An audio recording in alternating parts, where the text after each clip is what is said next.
Okay, I will call to order this City Council Committee of the Whole meeting.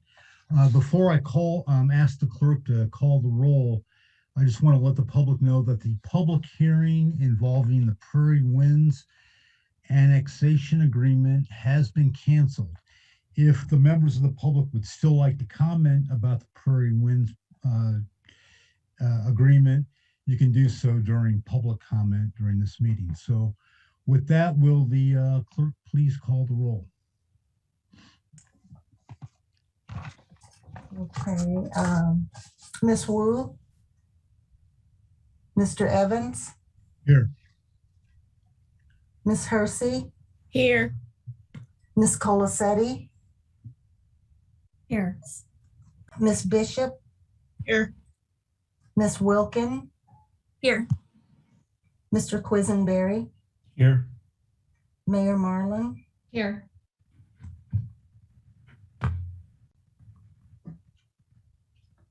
Okay, Kat Trotter, you've got your hand up. Did you want to say something real quick or? Yeah, just for clarification purposes, the Prairie Winds annexation agreement amendment, can that item be continued, not canceled specifically? It has been advertised. The annexation agreement amendment has to be advertised through legal ad, neighbor notification, through notice and sign, as well as certified mailing. And if we can continue the public hearing, those notifications can be continued as well. If the meeting is canceled altogether, then we'll have to re-advertise. There will likely be re-advertising going on anyway, but if the meeting is continued, it simplifies that process a little bit. Okay, do we need a vote for the continuation? That is a good question. If you're going to continue it, you need to continue it to a time certain. You can't just leave it there and not know when it's coming back. Okay, in that case, let's cancel and we'll plan to re-advertise. Okay, thank you. So next is approval of the minutes of the previous meeting. I note that we have two meetings that we're approving. Do we do this one at a time or can we do them both at the same time? You can do them both at the same time. You just need to state the dates.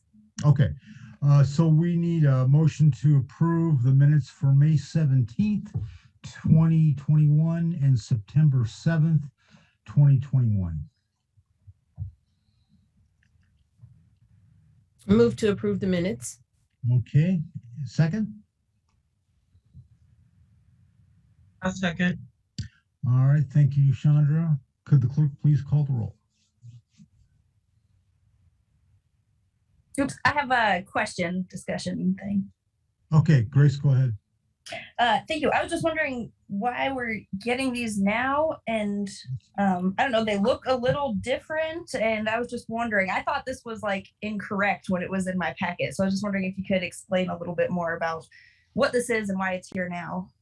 Okay, that's minutes that I had that I should have gotten done a long time ago, but I did not. So they're in your packet now, and that's the way I do my minutes when I do them. Everybody else is doing it the way Charlie had said when he was here. So they're still good minutes and they're still need to be approved. It's just that, you know, that's just the style of whomever it is that is doing the minutes. That's all. Okay, thank you. Yeah, I was going to also just comment that I appreciate some of the detail. We talked about that sometime in the past few weeks about having a little more information on the discussion. And I was just going to say that I appreciate that both of these look like they have a little more discussion in them. So I just wanted to say thanks for that. You're welcome. Okay, now are we ready to call the roll? Yeah. Mr. Evans, Yes. Ms. Hersey, Yes. Ms. Colasetti, Yes. Ms. Bishop, Yes. Ms. Wilkin, Yes. Mr. Quisenberry. Yes. Okay, that motion passes. Are there any additions to the agenda, Mayor Marlin? Yes, I have a couple. One is I would request that we add a proclamation for Pride Week as item 5B. And then just a note that items number 8, which is the ordinance related to the annexation agreement in Prairie Winds, and items number 9 are both pulled from this meeting agenda, and they will be rescheduled to a date to be determined, both at the request of the parties involved. All right, thank you. Okay, so I guess that takes us to voting to go to closed session about the ASME collective bargaining negotiations. Do I have a motion to go to closed session and a second? So moved. Thank you, Jaya. Anyone? Second? I'll second. You'll need to Isn't there a state- specific statement that has to be read? To go into closed session for the review of the AFSCME collective bargaining negotiations per 5 ILCS 120/2C2. Second. Mayor Marlin. Your hand was up is why I was asking. Okay. All right. So can the clerk please call the roll? Mr. Evans, Yes. Ms. Colacetti, Yes. Ms. Bishop, Yes. Ms. Hersey, Yes. Mr. Quisenberry, Yes. Ms. Ellis? Wilkin. Oh, sorry. Okay, Ms. Wilkin, Yes. Ms. Wu, Yes. Mayor Marlin. Yes. Okay, we will leave this meeting, go to your email and get the closed session Zoom address, and we'll see you there. I was hoping to ask the chair if we could do public input and then the presentation since they're on the same agenda item. Just didn't know if we could have input from the clerk or anyone, if that was acceptable request, or let me know if it's not. Okay, yeah, Phyllis, do you know, it is kind of, we've got the gun violence investigation tools presentation, we've got a Pride Week proclamation, and we've got public input kind of running at the same time here. Which can we do first? I need to come back to open session first. Oh, yeah, okay, let's do that. All right, so we have a motion to go to open session. I'll I move move that we, sorry, go ahead, Chandra. Who's Oh, going? okay. Oh, I was moving to go back to open session. Okay, second Thank by Mary Alice? Okay, will the clerk call the roll? Okay, Ms. Wu, Yes. Mr. Evans, Yes. Ms. Hersey, Yes. Ms. Colacetti, Yes. Mr. Quisenberry, Yes. Ms. Wilkin, Yes. Ms. Bishop. Yes. Okay, so the question, Phyllis, is can we do public input first before the presentation and the proclamation?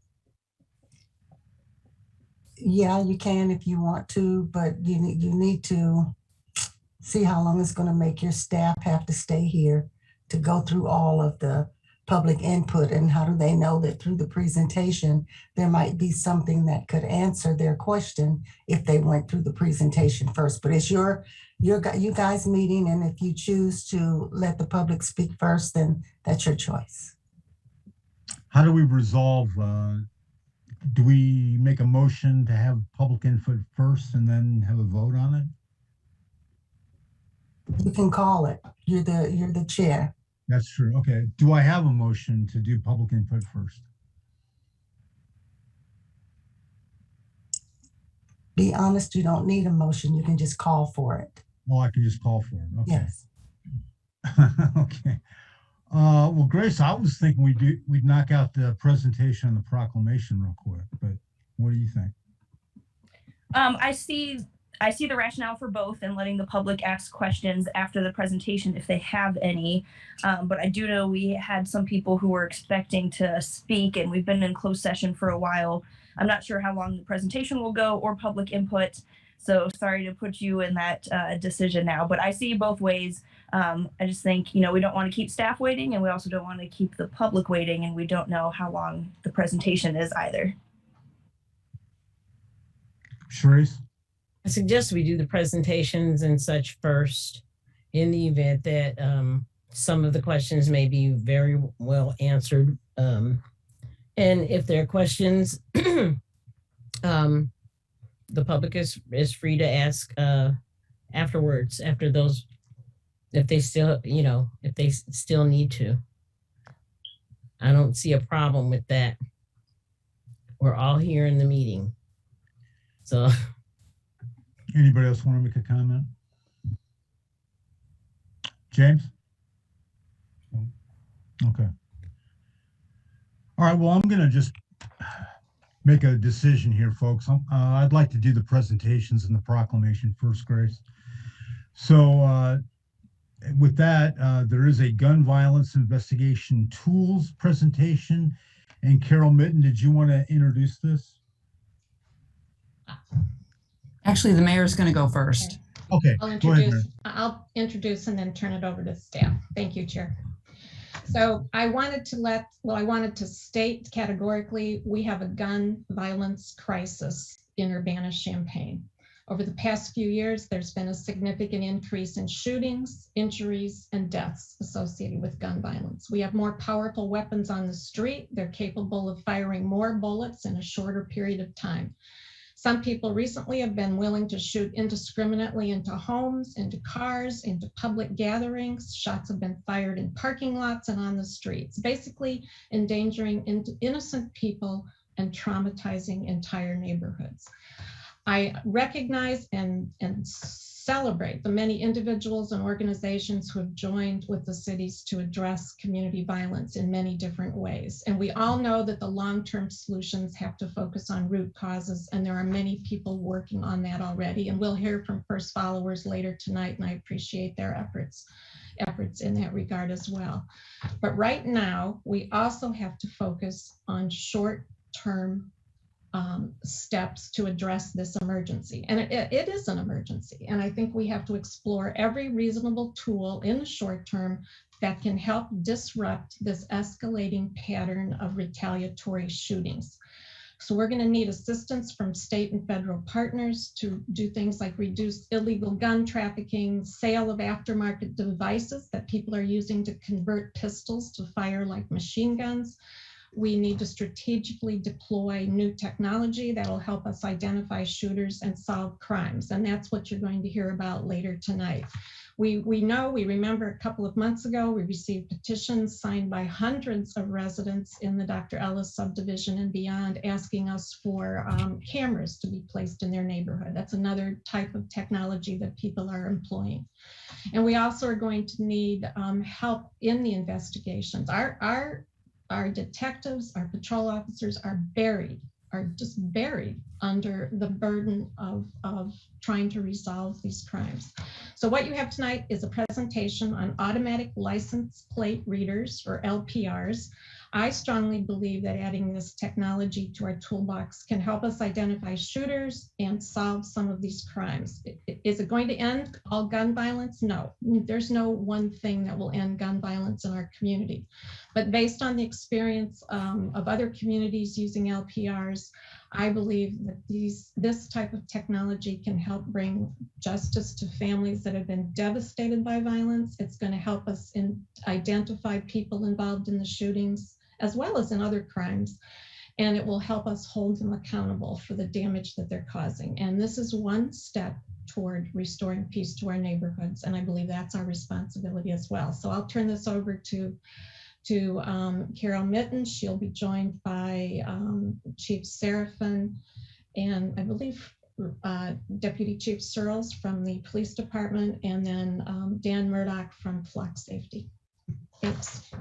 So I would ask that Jason put up the slide deck that we have right now. And you can go to the third slide. Yes. So I think everyone's pretty familiar, and certainly the mayor touched on it, that, we're having we are experiencing an increasing pace of escalating number of shootings. And here you see a slide that shows what we're on pace for. We've already exceeded last year, and we're only 3/4 of the way through 2021. If we stay on pace, we will have 120 shooting events in 2021, but the time between shootings has actually been shortening. So we'll probably, if that pace continues, we'll be over that, which would be more than double what we experienced in the past. So these next few slides, don't want you to focus on anything other than the shape of the curve. So this first graph is Urbana confirmed rounds fired. The next is people wounded in Urbana. I'm sorry, can we back that up? I skipped one. Let me go back. Okay, first is Urbana shooting incidents. Thanks, Jason. Next is Urbana confirmed rounds fired. Next is people wounded in Urbana. And then finally is the CU metro area shootings. And the numbers are pretty upsetting, but also the shape of the curve, which is it's increasing, and it's increasing at an exponential rate, which is what has led to the mayor calling this an emergency that needs to be disrupted. So one of the things we're experiencing is that there are more rounds being fired. And the reason for that, you can go to the next slide, is that there's something called an aftermarket selector switch, which takes extended magazines and makes the guns fire like machine guns. They can fire, these guns, once they've been altered, can fire 30 or more bullets in less than 2 seconds. And that is leading to deadlier outcomes in 2021 year to date. You can go to the next slide. So according to our records, we have 644 confirmed rounds fired. And as the slide says, the actual number is higher because we're not able to confirm all of the rounds that are fired. We don't retrieve all the shell casings, for instance. So that's what we are able to confirm. 29 people have been shot in Urbana, and 6 of those people have been killed. 23 of those people have been wounded. This is a direct result of these guns that behave like machine guns. And next slide, the indiscriminate shooting endangers innocent people. We have experienced drive-by shootings. We've experienced shooting at occupied houses. People have been killed in their house, shootings in public places, and sustained gun battles with multiple weapons. If that's not an emergency, I don't know what is. Bryant's going to take the next few slides and talk about what the challenge is for the police in this regard. So good evening, everyone, and thank you for being here and for listening tonight. This slide talks about puzzles, pieces, and trying to determine what happened. One of the things that many of the officers here and even some of you council members might have heard me talk about already is what I like to call the 4 building block speech. And I shamelessly stole this from an instructor at the University of Louisville, Charles Hamp, who taught in their Southern Police Institute. And he talked about the puzzle pieces that we have, and he described them as 4 building blocks. And he would talk about, listen, we have only so many ways to make cases. We can get statements from victims, we can get statements from witnesses, we can get statements from suspects. And then the 4th and final block is the crime scene and the physical evidence, those kinds of things. And it's all of those pieces together that allows us to solve the case. And sometimes we can solve it, and we have an idea, we might think we know who did it, and then of course we have to prove it. And that sometimes is where this can get tricky for us, in that we want to build solid cases. We want to do good police work. Next slide, please. So some of the challenges when it comes to even the gun crimes that we're experiencing, we'll see a lot of flight right away, mostly in vehicles. And in these particular instances, there's a lot of distance between the participants. So again, with the vehicles being primarily the primary mode to get in and out, that's a piece that's very important, and we'll get to that a little bit later. Witnesses will do their best, but sometimes they're not always 100% right, or they only remember a piece of information. And while someone might know, well, it was a white Toyota, and the license plate started with the letter A, that's a good start, but we might need to try to solve more. And then, of course, an issue that we've dealt with has to do with reluctance amongst witnesses, amongst victims to cooperate. While someone might cooperate initially, they might also decide not to later or change. And so because of those reasons, we're looking for another tool. And so we'll go to the next slide, and Carol will take over on this one, I think. So we tried to consider all of our options, and this is just a high-level slide. We thought about personnel. We could use, to combat this problem. We could use more officers on the street. We could use more investigators. We could use more civilian personnel to help on the analytics side. And then there's a menu of technology options. Some of them are surveillance cameras. We could use surveillance cameras that people can see or that people can't see. We could have them be fixed. Some of them you can move around on trailers.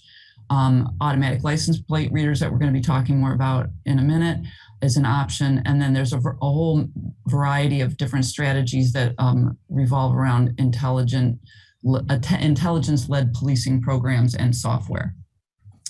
Next slide. So in assessing those options that I just mentioned, these are the things that we kept in mind. First is that there's a sentiment that among members of the public and members of this council that they don't want to expand the police force. And in addition to that, recruiting right now is especially challenging. We wanted to keep in mind that there are concerns that police officers can be biased. And so that was also something that we were mindful of and looking for options that maybe would reduce or eliminate that concern. We wanted to leverage investments by other agencies if there were opportunities to do that.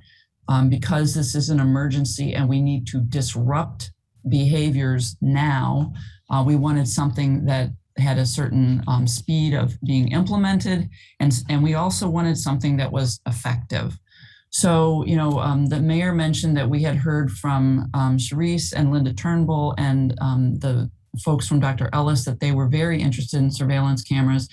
And we considered that, but then there was just kind of happenstance, but a wonderful happenstance. The mayor and I were up in Rantoul for something completely unrelated, and we were having lunch with the village administrator, Scott Eisenhower.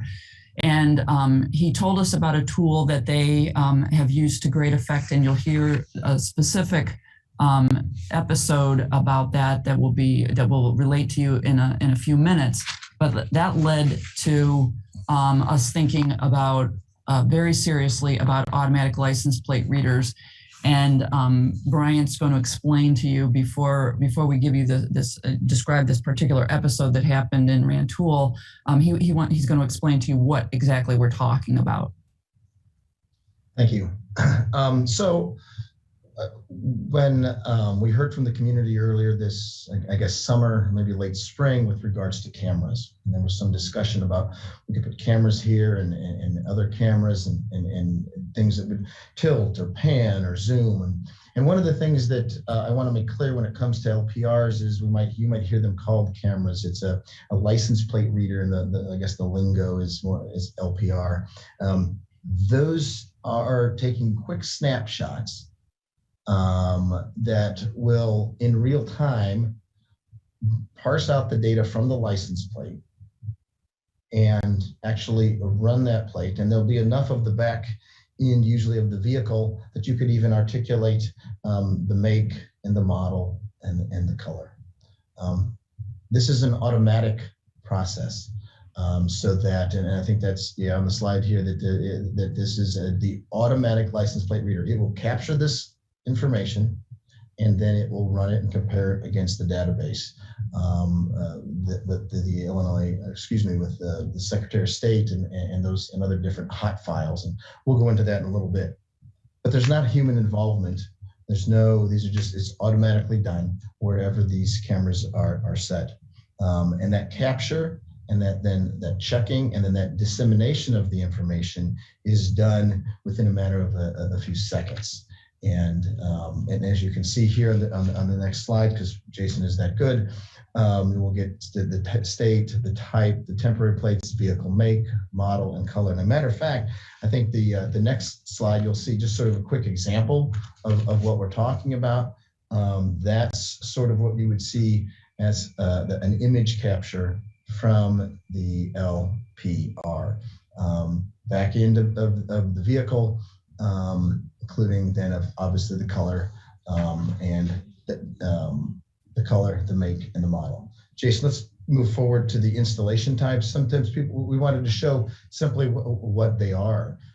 They're not, they're relatively, they're not giant cameras in any way, shape, or form. There's different styles for installing, and those vary depending on the characteristics of the installation location. So if we wanted to put it on an existing pole, there's a way to do that.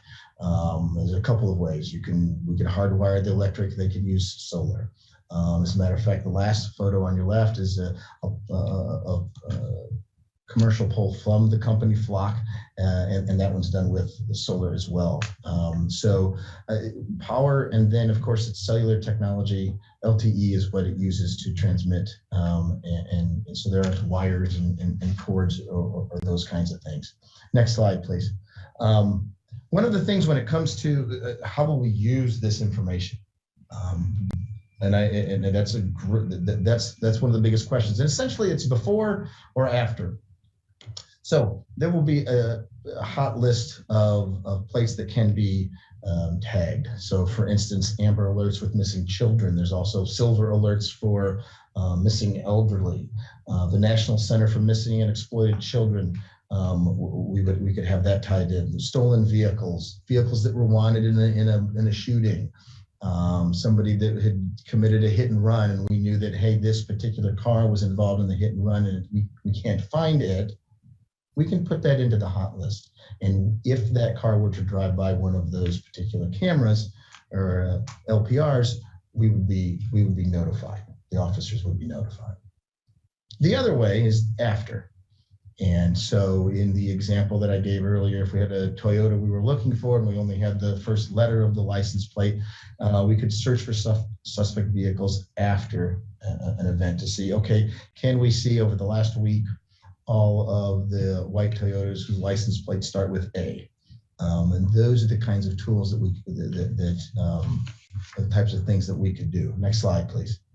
I don't ever want to, this is interesting because I think this is one of the values of Flock here, that LPRs are in other communities. Rantoul has had theirs for a couple of months, at least locally here. I know that Decatur has them, Joliet has them, Naperville has them, Peoria.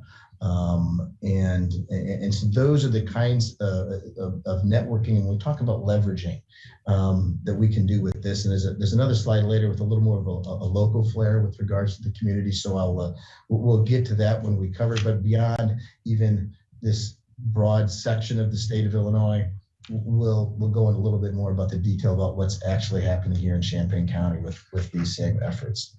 At this time, I'd like to introduce Dan Murdoch of Flock. I think he's got an anecdote to help drive the point home as to how valuable this can be. And so, if Dan, are you on there somewhere, my friend? I am here. All right, very good. Go right ahead, sir. Well, first of all, I really appreciate everyone taking the time to learn a little bit more about license plate readers and having me on here today. As the chief said, Rantoul did move forward with Flock in June of this year. At the beginning of August, they had a very successful incident using these cameras. There was a shooting kind of over by Veterans Parkway, and one of Rantoul's 12 cameras is on Veterans Parkway. The shooting occurred at 11:46. They had an officer on the scene by 11:49, and a witness right there told them there was a small white car. That officer radioed back to the station and told the detective that it was a small white car. and the detective pulled up the flock cameras and searched for white cars. There was only one vehicle that fit the description in the area of the shooting at the time, and they got a picture of the plate and create a hot list alert with that plate. So what a hot list does is if another camera sees that license plate, it will within 10 seconds send out a notification as a text message, email. We can put it right in the CAD system or send it to dispatch. The Champaign County Sheriff's Department is also integrated into the system. And when the detective was able to get that plate into the system before that vehicle exited Rantoul, they were leaving over to get on the highway over by the Arby's over there. They passed another camera. That hot alert went out, letting them know that there was the car was fleeing to the highway. A sheriff's deputy that was already on the freeway, I think he was doing ticketing at the time, was alerted, saw the car pass on the highway. He got behind it, a chase ensued. The car ended up bailing out. Four suspects got out. Actually tried to steal another car, ended up on the Urbana Country Club, and I believe all four of them were arrested on the third hole. And from shooting to arrest, I believe took 14 minutes. Now, what's important about that is they were able to take these shooters off the streets, but also there were no retaliation shootings from this because they basically were able to end that cycle of violence at that event at that time. And that's just one of the many examples across the state of departments being able to effectively utilize the cameras in real time and post fact to solve violent crimes in the area. Does anyone have any questions about that? Dan, yeah, we'll ask you to hang tight, and we'll probably circle back to you here just a second. Next slide, please, Jason. So with regards to YFlock as the provider for this, they had in some of their materials, they've got nationwide 1,000 agencies and 1,400 different cities, but in Illinois it's 40 plus right now. But to sort of drill down a little bit to our particular area here, I know that the Sheriff's Department is moving towards this system. I know that the city of Champaign is exploring this system. It's my understanding that the procurement process is already underway by the University of Illinois Police Department, and as you already heard, the system's been purchased, installed, and being used successfully in Rantoul. We talk about the different agencies being able to be on this system because then we can share data and we can share results from other cameras throughout the county and even beyond. So if indeed we agree to share some of the information with Decatur, we would know that if a car involved in an Urbana event drove into Decatur, we would be able to know, Decatur officers would know that information and then could help us in our investigation. And so with Flock being already established, that allows us to achieve that interoperability that sometimes we don't always do in law enforcement. It comes up in other technologies where there's radio frequencies and who can talk to whom. This would be a system that would be very good for us with regards to being able to check data around the involved agencies. It is, I would say, it's relatively cost effective when we compared it to an outright purchase of other different cameras that we would install and run wires and manage and those types of things. And there's an annual sort of commitment to this. So we don't necessarily, if we were to use it for a couple of years and for some reason we didn't achieve the results that we wanted, we wouldn't be tied down to this forever with a camera in a trailer system and some other more big ticket items. So I guess we're more renting, if you will, an apartment as opposed to trying to buy a house. So, and as a matter of fact, we're going to jump to the next slide, please, Jason. And Dan, if I don't know if you would take a quick look at this, I might have you speak a little bit with regards to the data storage, CGIS cloud servers, and a couple of the bullet points thrown here, if you would, please, sir. Absolutely. So Flock has worked with groups like the ACLU to design an LPR system that takes considerations that they have into account. Because traditionally, the two biggest aspects of LPR systems that have drawn civil liberty concerns are around the storage of data and then who owns that data when it's collected. So with Flock, every capture that is made is stored on CJIS certified Amazon web servers for 30 days. During those 30 days, your agency will be able to view any of these captures and save any ones that are relevant to an investigation to their own system. But after 30 days, if that image has not been saved, it is purged and it is gone. So this is not an indefinite collection of an indefinite database of passively collected data. So just because you drove by a camera in June in Rantoul, that image is gone. This is not indefinite. And two, Urbana is buying the data from Flock. That is what the purchase is. You're not buying cameras. You're buying the data coming out of the cameras. So the city of Urbana owns the data, not Flock. So there is no reselling of this data to third parties like analytics companies or engineering companies or whatever. That is not Flock's business model because you own the data, not Flock. Okay, let's go to the next slide, please, Jason. So, I mean, as he alluded to already, there would build in safeguards for this information.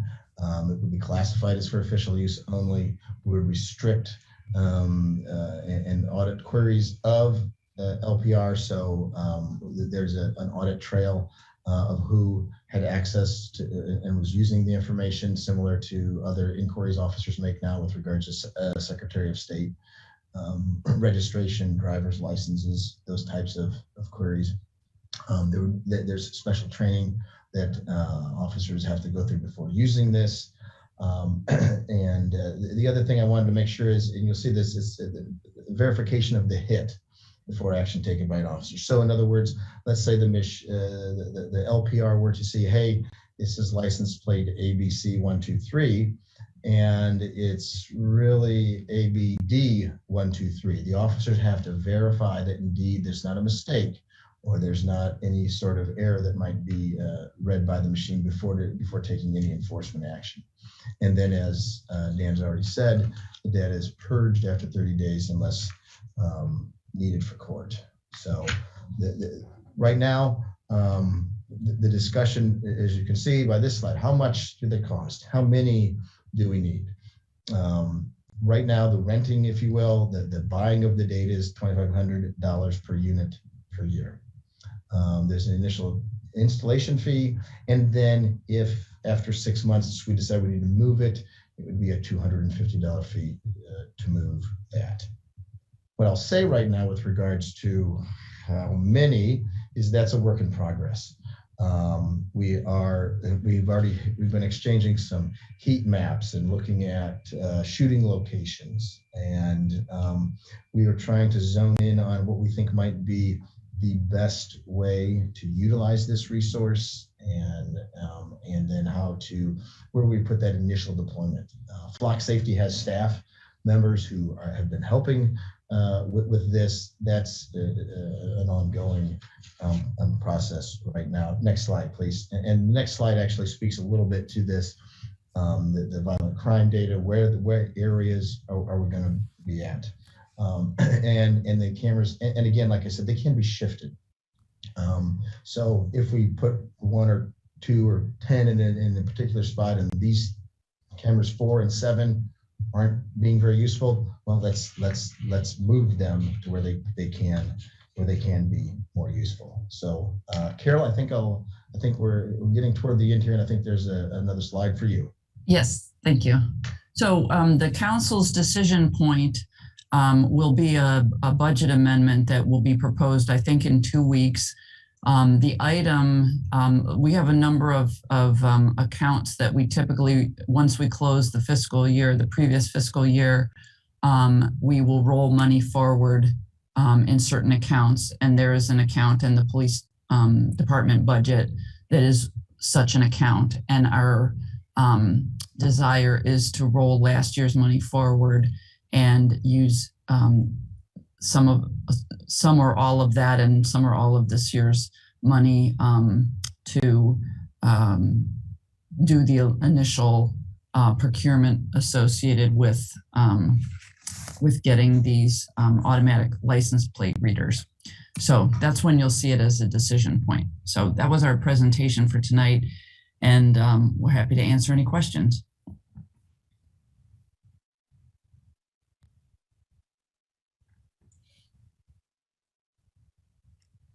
I have a question for Dan or one of you. My main question is what I saw on one of the slides was the operability regarding the fact that there are so many other communities that have used the same software or the same hardware too. So my question is there any way at all, let's say that another community close by uses a different, it's a license plate recognizing thing, but it's a different brand. It's like kind of putting a Microsoft with a Mac. Is there still any kind of way that we could get their information from them, even if it's, you know, them sending us a picture and us posting it up or something like that? And you did. Okay. My fault. So out of the box, no, there's not. There are other third-party technologies that will take multiple vendors and kind of put them together in like a separate database.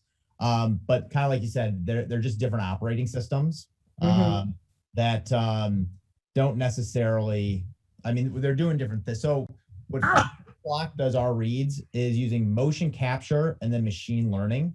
So basically, it's a glorified trail camera. So if something moves, it takes a bunch of pictures, and the machine learning decides what it's looking at. And then basically that image is then run through, and it decides what the make, color, and type of vehicle is. And that's just a different way than any other LPR system really works. Basically, all the other LPR systems are using infrared light to hit a metal license plate and then get that number back. And it's just a different way of analyzing and storing data. Plus, some of the other vendors aren't as open about free sharing of data between departments. Most of the other vendors make like Decatur for free, as long as think of like a Facebook friend request. Your department will be able to request Decatur's cameras, and as long as they accept it, your department will be able to utilize those cameras just like they're your own, and vice versa. You can decide whether or not you want to share, but that's all built into the system, and that's free. That is not industry standard. For the most part, part of what a lot of these other business plans are is that the data gets collected, the vendor who collects it owns the data and then resells that data over and over again. Whereas Flock, we share, there is no cost to share it. So the one thing I would just interject here is the reason why everyone is rallying around Flock is because Rantoul made the commitment, and we've already seen the success in Rantoul. And so if we want to leverage their investment in Flock, that's why, you know, Bryant ran down everyone in Champaign County who's considering it. And that's where you sort of really leverage the power of it if you have this network. Okay. Sharice, did you have more questions? No, not just right now. Okay, Jay, go ahead. Yeah, I appreciate that we're having this conversation. I was hoping you could talk a bit more about the restricted and audited access. Just there have been, journal articles that talk about the abuse of this kind of technology with, tracking protesters and journalists, abusive partners. So more so in terms of what the department's plan would be to make sure those protections were in place. So sure.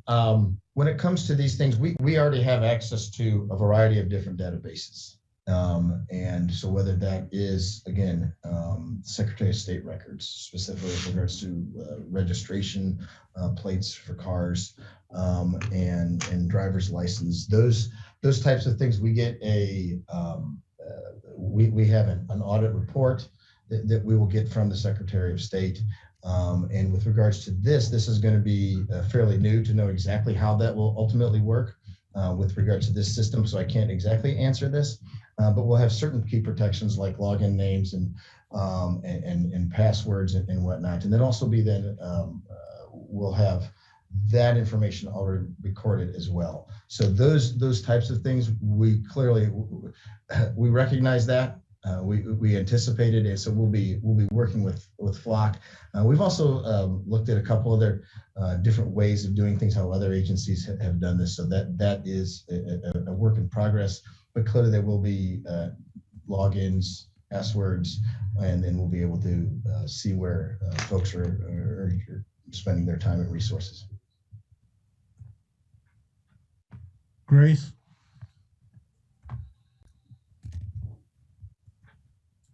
Thank you. I guess on that, so I heard you say for protection, there's passwords, logins, and you said and see where it goes or something. I wasn't sure if you could explain more. So protections from preventing abuse within the system and outside of the system too. So how do you protect it from outside hackers, and what would be the protocol for accessing anything?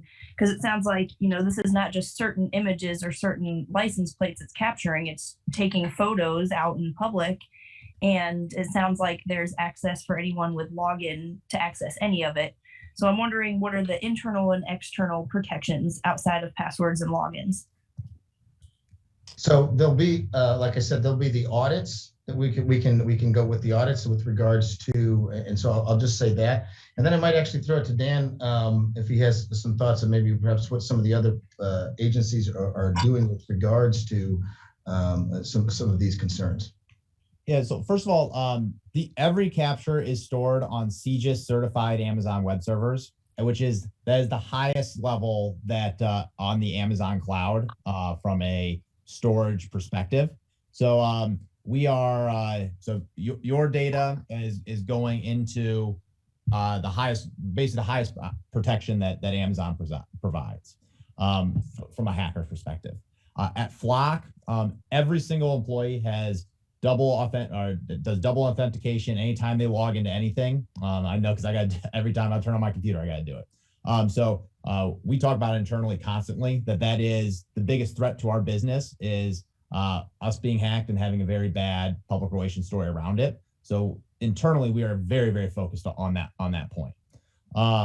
As far as there's also audit trails around any search that's made. As a council, you can see who searched for the red van on 5th Street last month. So that's all, every search is audited and tracked. And as far as the sharing goes, if you are sharing with other departments, you'll also be able to see anytime a vehicle has been searched on one of your cameras as well. Each one of those is audited and tracked as well. Did they answer your question? Yes, to some extent. Yeah. I was wondering, are there like allowable searches? And if there are some things in place, like for our department, who's to say that couldn't be breached from another department? Like, for example, if an officer in another town was potentially like stalking someone or wanted to search certain things, or looking at people going into the women's shelter or immigrant services center, or, is there a protocol for what are allowable searches? And if so, would that apply to other jurisdictions? So the Flock is not allowed to be used for immigration purposes. That will get your cameras pulled from your town. That's a hard and fast rule. So no on the immigration services. That we do not share with ICE or anything in that realm at all. That is not a government agency that we share any data with. And then as far as doing a search next to a women's shelter, I mean, it's from a company perspective, there's not really a way for us to like identify this camera is next to a women's shelter, so it shouldn't be getting searched. That's much more on the internal controls of the department themselves. So within the department, are there any allowable or unallowable searches? Like some criticisms were even like bumper stickers. Like, I don't know, maybe you could look up like, you know, proud parent of this school bumper sticker and potentially filter people. Like, are there regulations for what's allowable under certain conditions, or it's just up to whoever has login access can do with or access what they will, as long as it's not legally prohibited by like higher up laws? Could I just, I want to just clarify a couple things. Dan, it's only reading what the things that Bryant articulated, right? It's only reading the make and model of the car, the color, and the license. Not model. It's make, okay, color, type of vehicle. Okay.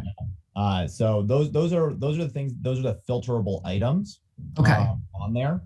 So like you can't pick out like honor roll student bumper sticker. Like that's it's not like you aren't able to like search by left bumper damage. The machine learning isn't that specific. Okay, thank you. And then for the queries, would somebody in the department Bryant, be reviewing just the queries, so that if somebody kept without really understanding why they kept doing searches on a particular location, like to the concern that Grace has about women's shelter or whatever, is that something that would get potentially flagged? And then there would be, you know, like, okay, you know, Sergeant A asks Officer B, why are you doing a search on, do you continually keep searching on that location?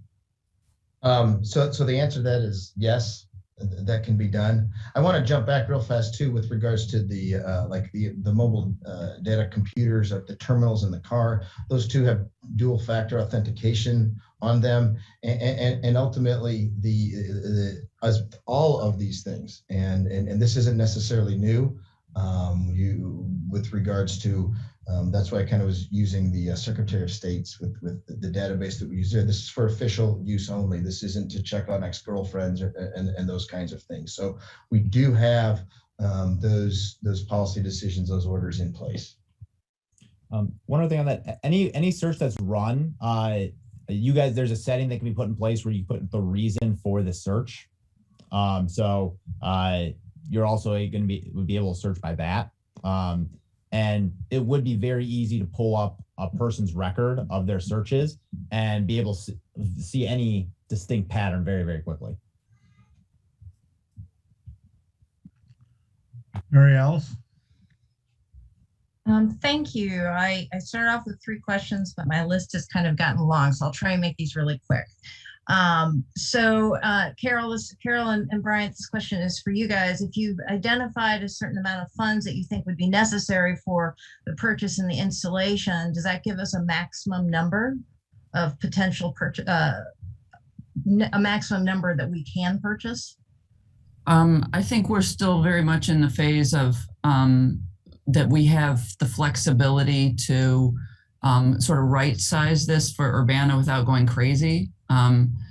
And so I think we've been thinking more in terms of minimums as opposed to maximums at the moment, just because, Bryant, I think, tried to describe that there's sort of an organic quality to right now trying to site the cameras and follow the data to do that. And we haven't landed on what we think is an optimal number, but within a certain framework, we have sufficient funds. So have you discussed what the minimum might look like? Round numbers, 10, 5, 20, 30. I think we're talking about a minimum of 20. Minimum of 20. Okay. And then this is just more of a comment. I think it would be very beneficial for us as we go through, since this is kind of an annual contract and something that we'll probably see in every single budget, if we had some kind of assessment at the end of the year that says how many times was this service was allowed us to, make an arrest, or at least allow us to identify people that we could talk to about a certain crime. So I would strongly encourage having that in part of the annual report. And then, Brian, do you know what stage Champaign County and Champaign City are in right now? You said that they're in discussions, but do you know where that stands right now? I don't know exactly. I know that U of I is in the procurement. The sheriff's office, I believe, is getting close to signing, if they have not already. I can't necessarily speak for the sheriff. And I think Champaign perhaps is a little bit behind us, all of us right now. And it looks like the mayor's raising her hand, so maybe she knows more about this. Just based on what the mayor of Champaign told me, they'll be discussing these in October, I believe early October. I'm going to the October 5th meeting, so I know it's on the docket there. Okay. And I think what I heard based on what Grace's question was that we're going to leverage an existing policy that we have on the use of license plates. Looking up, right now we use it at the Secretary of State. This would be something that would be done probably more frequently, would be my guess. Well, So we're just going to leverage that existing policy that we have right now. We're drafting a policy that's specific to this, but I'm sure multiple policies will apply in terms of inappropriately accessing, confidential databases for personal use, that would apply even, separate and apart from whatever policy we're developing about this. I think that's correct, but I will say, Mary Alice, that I don't know that this would be more than regular SOS type inquiries. So I don't see that being the case, but I've never used these or I've been a part of this. So it's sort of new for all of us too. Okay. And then approximately how long has this technology been in use? Is that a question for me? That's for you, sure. Dan. That's for you. So Flock has been selling license plate reader technology for about 5 years. We are now the largest LPR vendor in the state of Illinois. We've been in Illinois. We've had 2 clients in 2019. That was Joliet and South Barrington. So we've been here for about almost 3 years now. Okay. All right. Thank you. Chandra?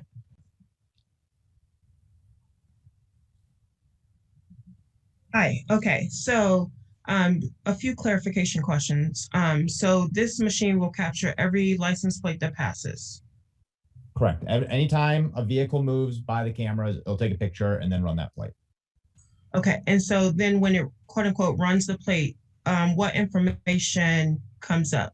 Is it like automatically attached to the picture, the name of the person, the address, like No. just the make, color, and type of vehicle? Right. The registration, anything like that, we are not pinging off of any like registration database or anything like that. It does not make an assumption around any of that type of information. It is just the system itself is also not making any determination about the person in the car. It is not capturing a picture of the person in the car. This is the rear of the vehicle. And it is running it against the FBI's database for stolen vehicles, warrants, things like that, called the NCIC database. The LEADS database, which is the state database, the Illinois State Police's database for that, Amber, Silver Alerts, and then the hot lists that your own department's created. So Flock is not making a determination about this vehicle being stolen, anything like that. We are just reporting what the federal government or the state government says if the vehicle is stolen. Okay. And you also mentioned the ACLU worked with you to. So they are on a commission called the I'm sorry, I'm blanking on the name, but it's through a company called Axon. It's called the Indivisible Commission, I believe. But they were part of a group that has made recommendations about how LPRs should be utilized that Flock has taken into account while designing the software. Okay. That's the national. We've never worked with the Illinois ACLU. This is specifically at a national level. Okay. Okay. So I guess this is a question for Chief Serafin. You mentioned about camera placements. What exactly would you be looking at to determine where the cameras would go? I know you said, you had a slide up of different placement ideas, or based on violent crime data, targeted areas. So that crime data, would that be, I guess, sort of run through how you would make that placement consideration, I guess? Sure.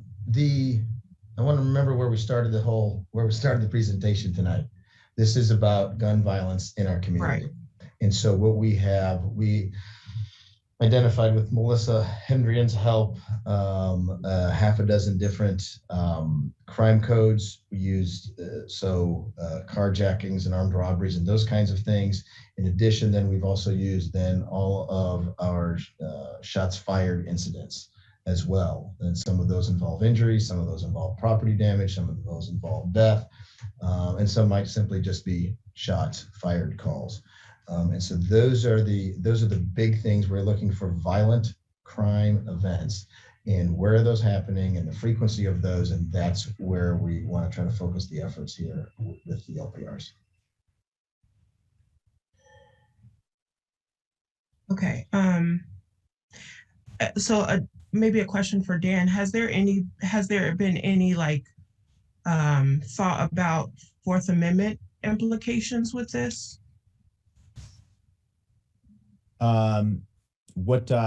Can you just give me a quick rundown on the fourth, which amendment is the Fourth Amendment? Just like the search and seizure part of it. Oh yeah. So these captures are being made in public roadways. So these are not focused on any sort of, there's no privacy or knowledge of privacy. I'm not saying that phrase right, but like expectation of privacy of being in a public roadway. It's the same type of concept that you would have on like a security camera from a gas station or something like that. That's basically where that falls on as far as the privacy issue. And Flock is not actually seizing anything or anything along those routes. We are just capturing what's happening in the moment. A good way to think about these is almost you just have like a citizen just at the side of the road writing down the make, color, type of vehicle, and the license plate of every vehicle that goes by. And if you ever need to know, if the officers ever need to know, they can just go back and ask for that. Instead of being written down on a piece of paper by someone, they're able to filter it in a database.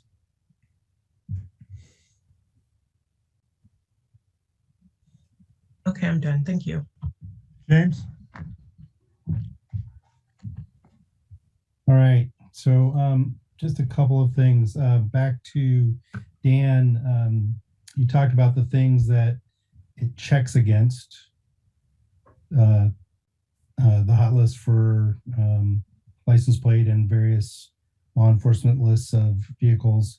But it's also creating a log, right? So that in retrospect, what we heard earlier was we could say blue van in this area and it would pull from that log, right?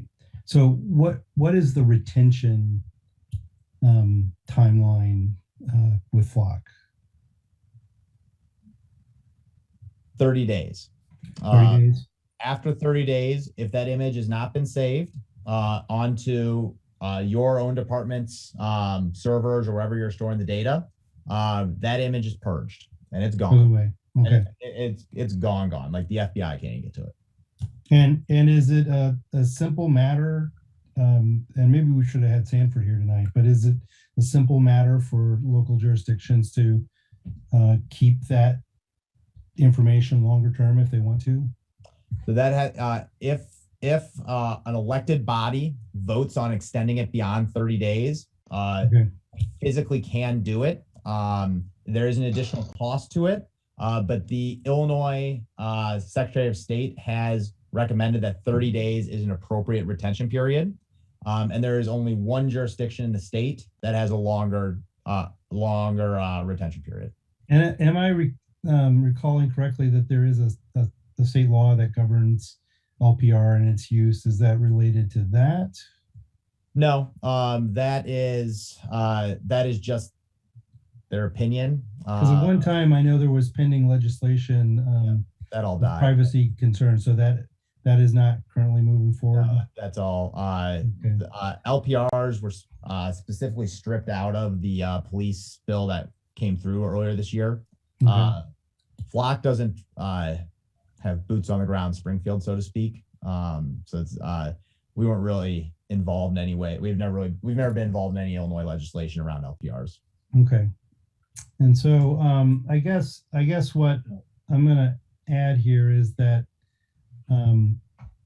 not only the audit policy longer term is going to be important from a standpoint that, you know, we're comfortable that the audit sticks around. Yeah, no, but I'm talking to my colleagues here. It's important that when we get done with this, that there's an audit program that we trust to make sure that the policies are being, even if it's a spot check kind of audit, that the policies that are being written about how this can be used are followed, and that there's a way to identify any kind of abuse that develops over time. And I think that also goes with any kind of retention adjustments that might be sought out. So policy is important, but policy is only effective if there's an underlying way to check to make sure the policy is being followed. Therese? Yeah, I guess my question is to Bryant regarding like the placement as well, as a person who often has had to call in shots fired. What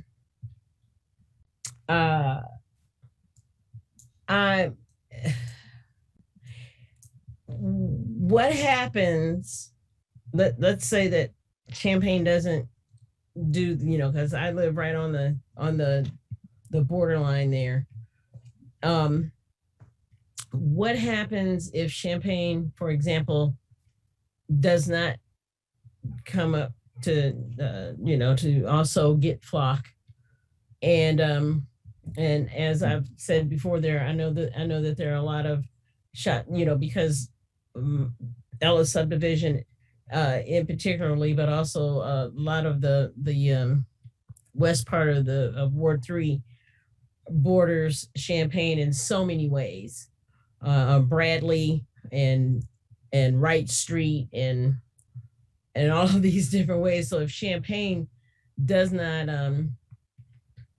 also get some sign up for this particular service, would it be more difficult, or do you think it would be more difficult for us to capture shooters leaving the scene of a crime?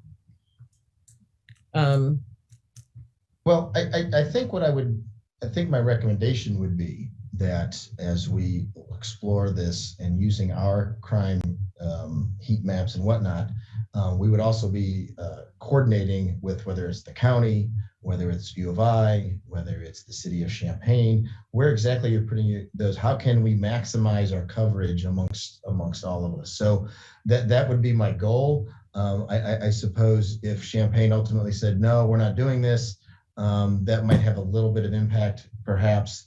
But I still think we can move forward whether or not Champaign comes on board. But I think this is something that has grown legs from all of the municipalities as a tool to help combat some of the issues that we're facing. Okay. And do you anticipate that this will help solve more of these issues? I know I saw on the slide it says not a deterrent, but do you anticipate that having these license plate recognition cameras will help solve, some of the shootings that have gone on in the past couple of years, and particularly more quickly, more efficiently. Yes, that's my short answer, is that I think absolutely it will. We had a murder last week where we're getting certain blurry images of a car through a parking lot, and there's somebody's Ring doorbell, and so we can continue to use those. But if it goes by some of these LPRs where they're set, and so good placement is going to be key to this. And that's why it's not just us, it's us working with Flock and their experts and Melissa and then what we know about certain areas and see if we can find the right, the sweet spot to put those. So. And I'll just say, Joliet has got 28 cameras, and they have seen a 30% increase in their violent crime clearance rate since they put these in. And according to their chief technology officer, they said Flock was the #1 variable that's changed in their investigations since putting these in place. They are currently looking at getting more cameras for next year. And Decatur just told me that they are putting an additional 40 cameras in their budget for 2022. So the departments that have gotten cameras, they're getting more cameras because of how effective they've been. Okay, thank you. Grace? Thank you. I was wondering if you could help me with the connection between the vehicle and attaching it to a crime. Like, unless actually a shot was caught on camera, which it sounds like it wouldn't be. This is only the vehicle, right? So if you could explain to me how knowing the cars that drove down the street or were in a parking lot connects them to any kind of crime. Like, for example, it seems like there could be a reported shot fired. It would likely not be picked up on this camera, or it sounds like not at all. If it only gets the type of car, this wouldn't detect any gun crime. And then how would you connect the next few cars that drive down the street to that crime, And if it's in a certain neighborhood, like, what if it's just the neighbor driving down the street who happened to be driving that way right in front of or behind the person who may have committed the crime, or maybe not. So if you could just help me understand how that car information connects to crime. Absolutely, I can help with that. This is one piece of any investigation. So if indeed it will depend on a variety of, as we like to say in police work, the totality of the circumstances. If there's a shots fired incident and it's 3:15 in the morning and only one car goes down the street, that will give us at least a starting point. And just because we have the car doesn't necessarily mean that the driver is off to prison. We conduct our investigation and we continue with some of those efforts. But you're right. If the scenario is very minimal, we have no other witnesses, and we have a stream of cars and there's no way to tell, then you're right. That bit would be less valuable than in the first example I gave. So I think that it depends on all the circumstances around a particular event. Many times, for instance, the most recent murder, we knew we had a white sedan, and we had a general area and time where it was. And so we would, if we had these, we would look for cameras that would be, okay, let's look between 1 and 1:15 a.m. or, we would be able to sort of narrow that down. So I think the point is that this is just one piece of an entire investigation. And I don't want anyone to think that just because somebody drove by one, that all of a sudden we'd be taking enforcement action. And I think in Decatur on the 12th, there was a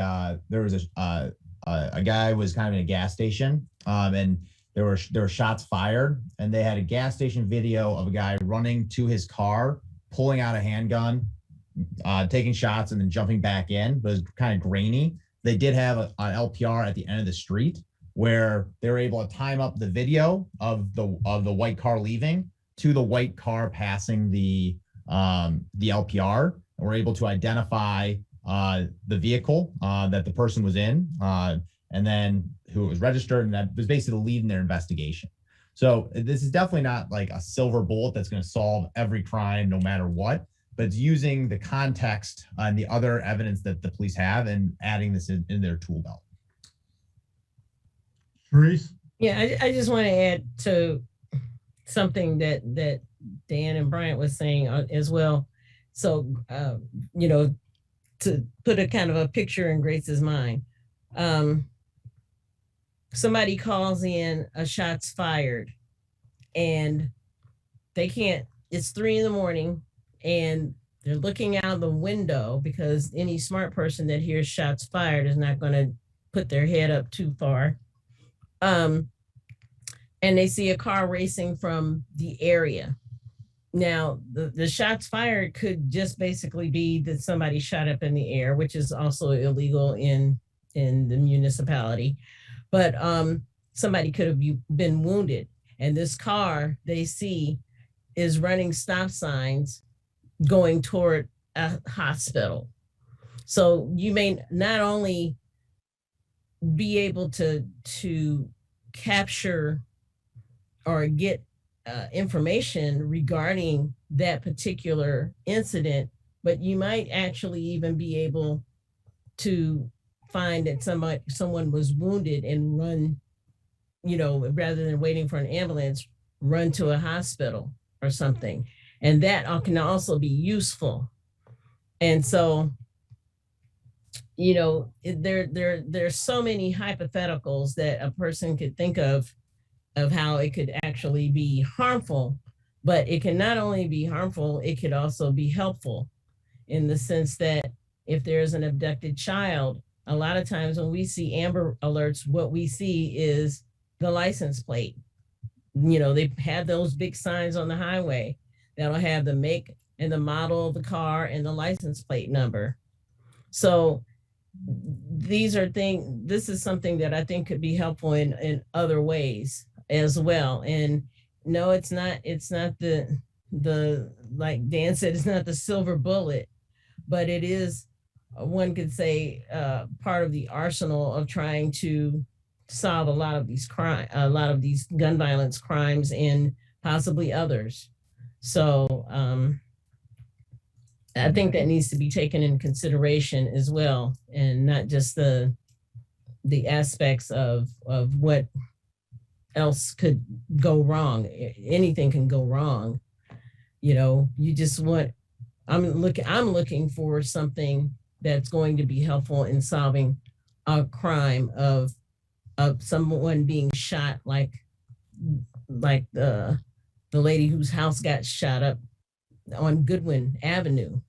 I'm looking for someone, you know, I'm looking for another piece to be put in place to help us, so that, you know, the young man that was shot down the street from me, or the gentleman that was shot in front of the liquor store on Main Street in Urbana, you know, you want to be able to find it. And most people do leave in vehicles. And if you're not used to understanding that is kind of how a lot of our gun violence goes in this city, then I can understand your trepidation. However, it is not something that anybody is looking, I don't think, to abuse. We're looking for it as a tool.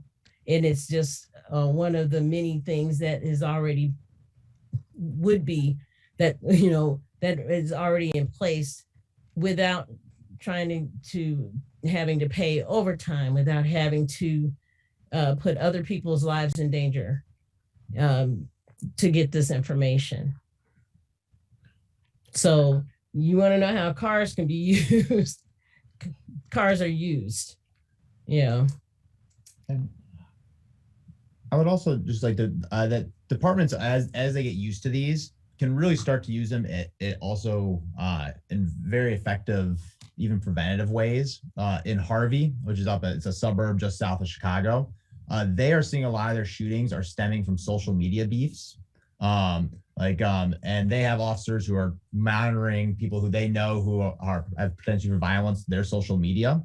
And if they identify what they see could be leading to a shooting, they will proactively put those plates as a hot list in the area of where they think they would be going.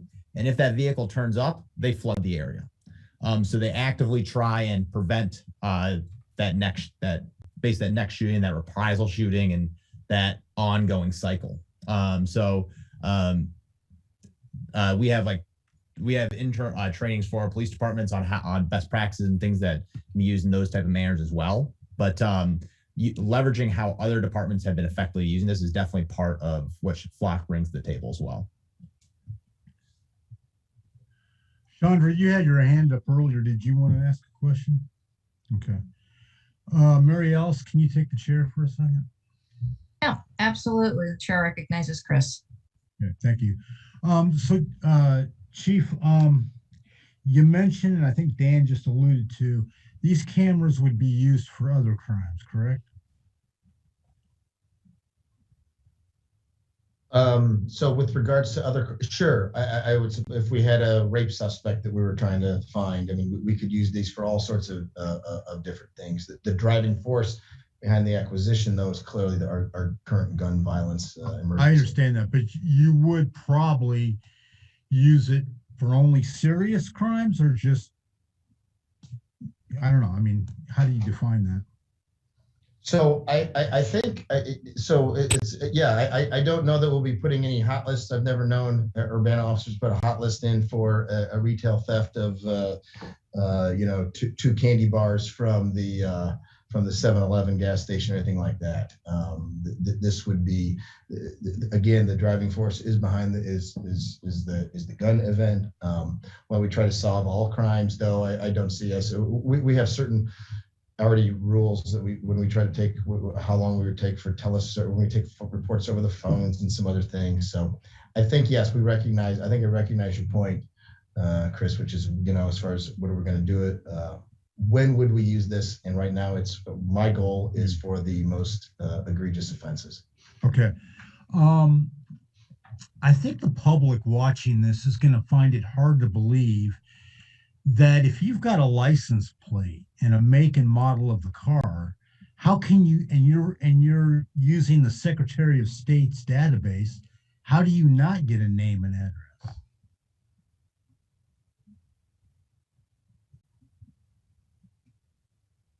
So I think and maybe Dan, maybe I'm not answering or understanding the question here.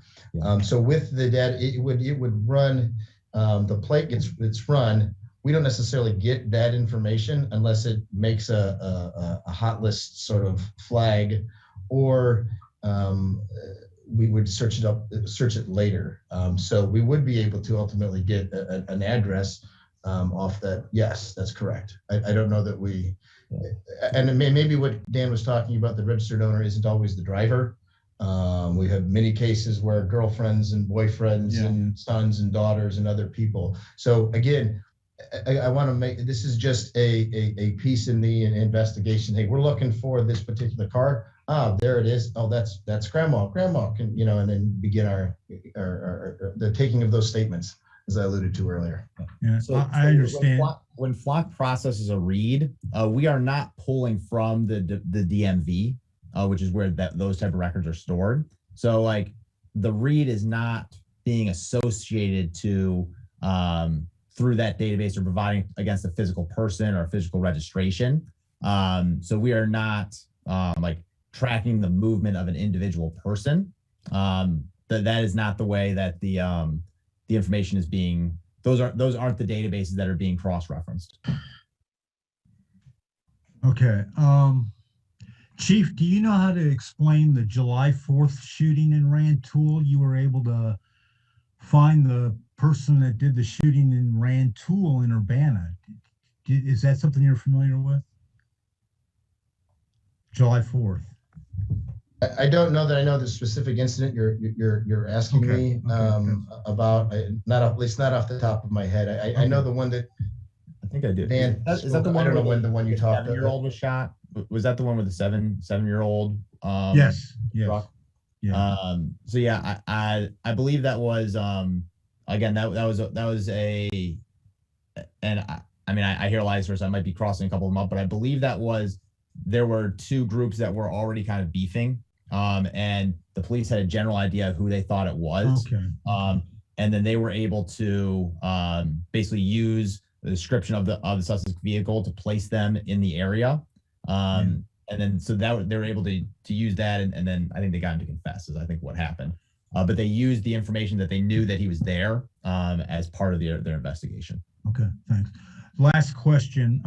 And I think a lot of people watching this in the audience, and kind of to combine Sharice and Chandra's questions a little bit. And I don't know, Chief, what the maps would look like in terms of where the shootings are happening and kind of the crime maps that you're going to use to, figure out where to place these things. But I think a lot of people in the audience are thinking, oh, they're going to put this in all the Black neighborhoods. Can you maybe respond to that?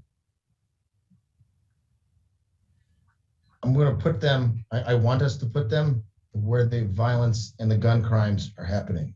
That's where I think we should put them. That is why, one of the reasons why we're here is because Sharice Hersey and Linda Turnbull came to this body a couple of months ago and said, we need help and we have an idea and we would like to look at potentially cameras and how can we how can we do this? And so we will our goal is to put these where the gun violent crime is happening. Sharice? Oh, well, I'm going to give you back the chair, Chris. Oh, yeah, I'm sorry. That's okay. In kind of a response to what your comment was, this isn't about Black or white. This is about safety. And the fact of the matter is that, yes, in my neighborhood and in King School area lately, this past year in particularly, there has been a lot of gunplay. And so be it if that's where the license recognizing cameras are. I'd rather that happen than for another mother of 3 get shot in her home and another pregnant woman be paralyzed. And then, this woman's son ends up getting put in jail for retaliation because he thinks he knows who did it in Rantoul, which is exactly the description of what Mr. Murdoch described. That's what that was all about. Okay.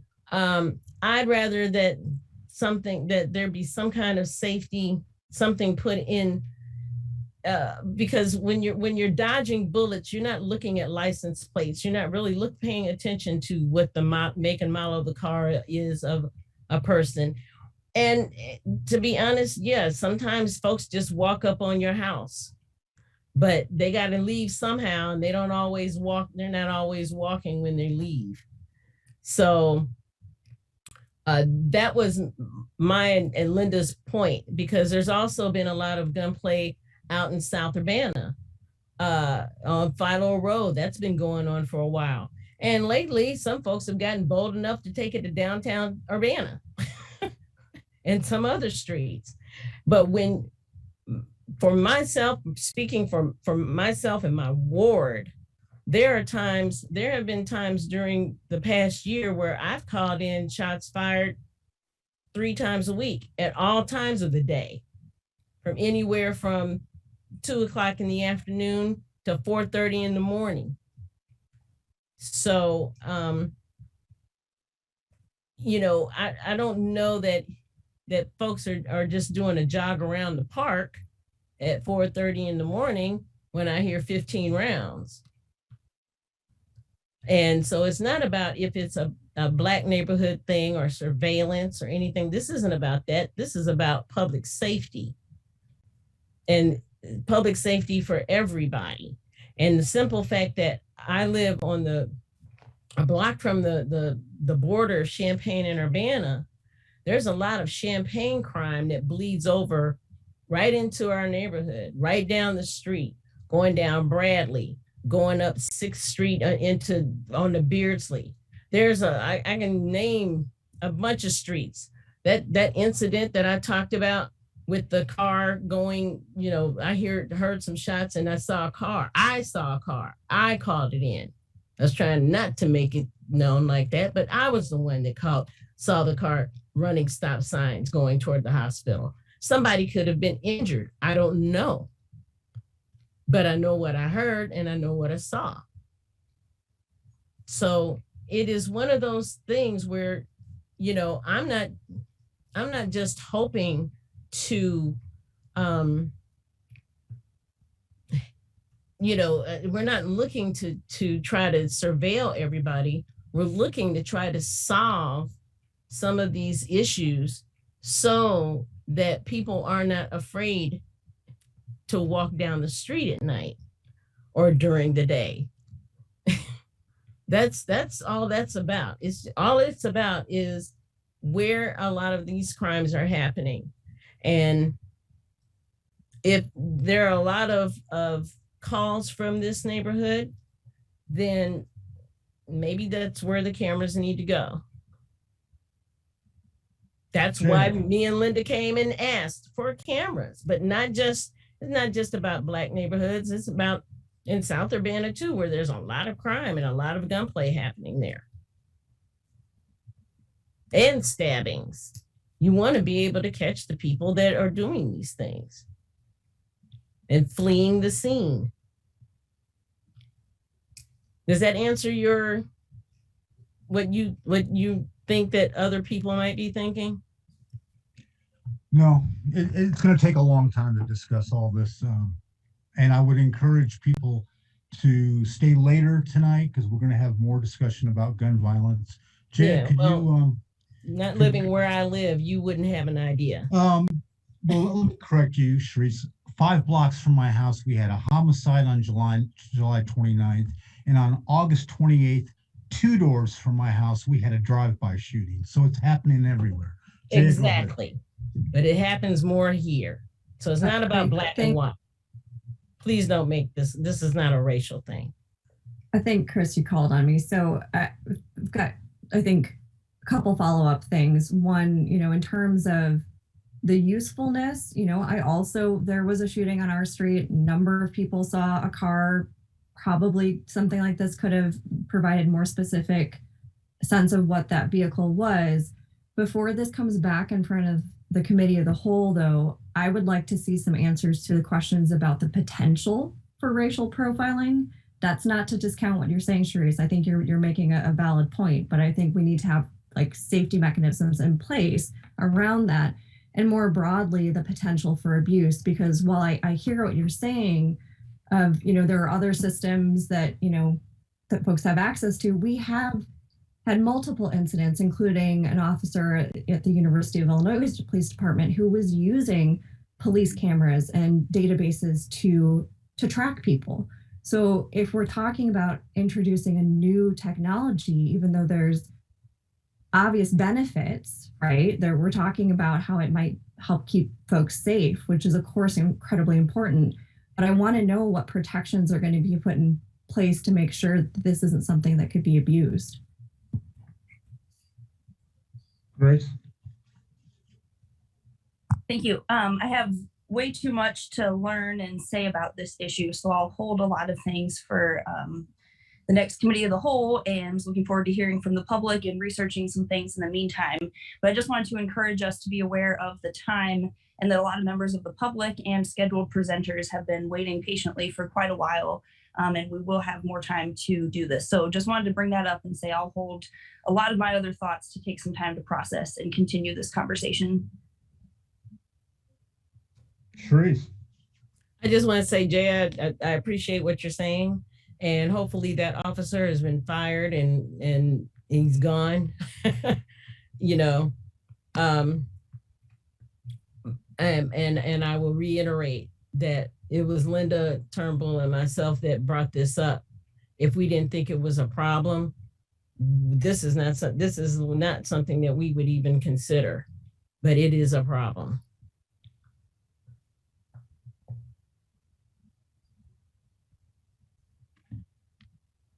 Okay, feels like we're kind of done here. Are we done? All right, well, Chief, want to thank you for your, and Dan, your time. This was a good starting point. The technology looks very interesting, and we need to keep studying it and see whether it will work. So I guess the next item on the list here is, Mayor, you've got a Pride Week proclamation you want to do? Yes, thank you. This is a joint proclamation by the mayors of the cities of Champaign and Urbana, Illinois, and the county executive of Champaign County. Whereas in 1969, an event referred to as the Stonewall Uprising began the national movement and the modern fight for LGBTQ+ rights, which has since spread throughout the world over the past 52 years. And whereas in 1970, LGBTQ+ events began in the United States to commemorate the anniversary of Stonewall, including being recognized in Champaign County in the late 70s.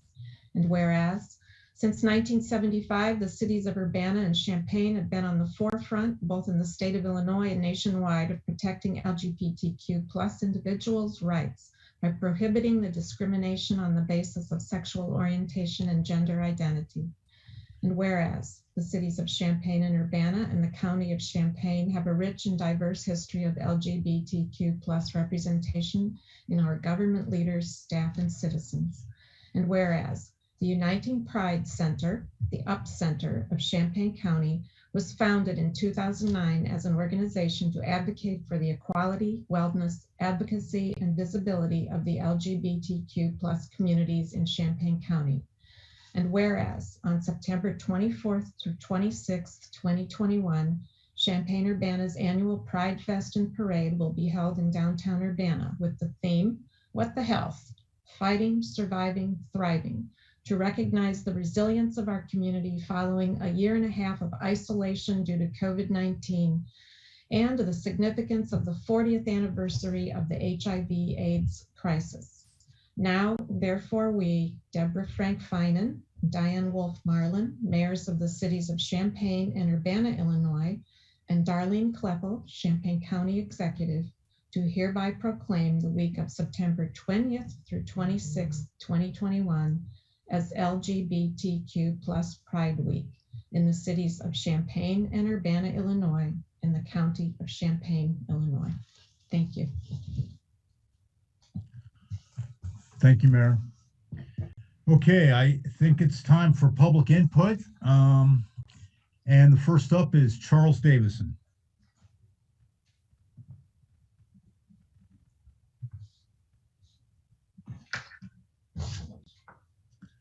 Charles, you're still muted.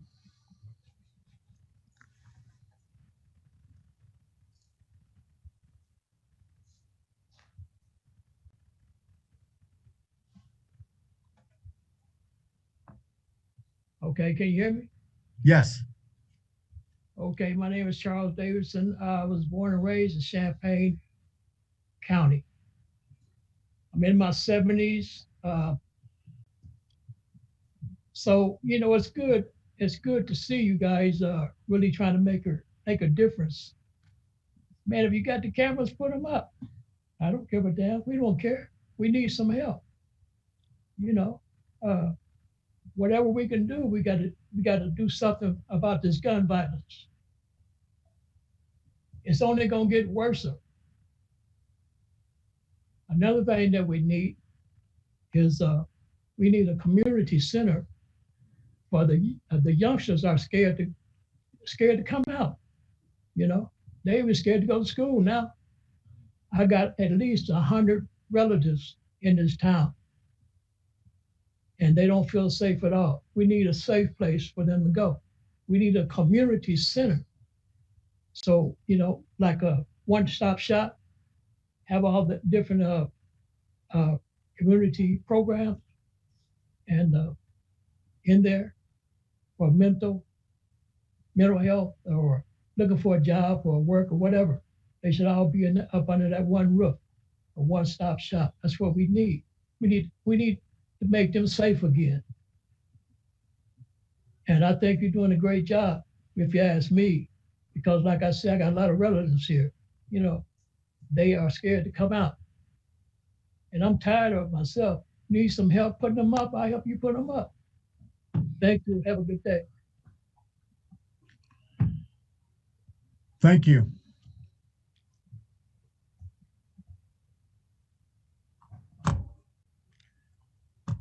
Okay, next up is Elizabeth Powers.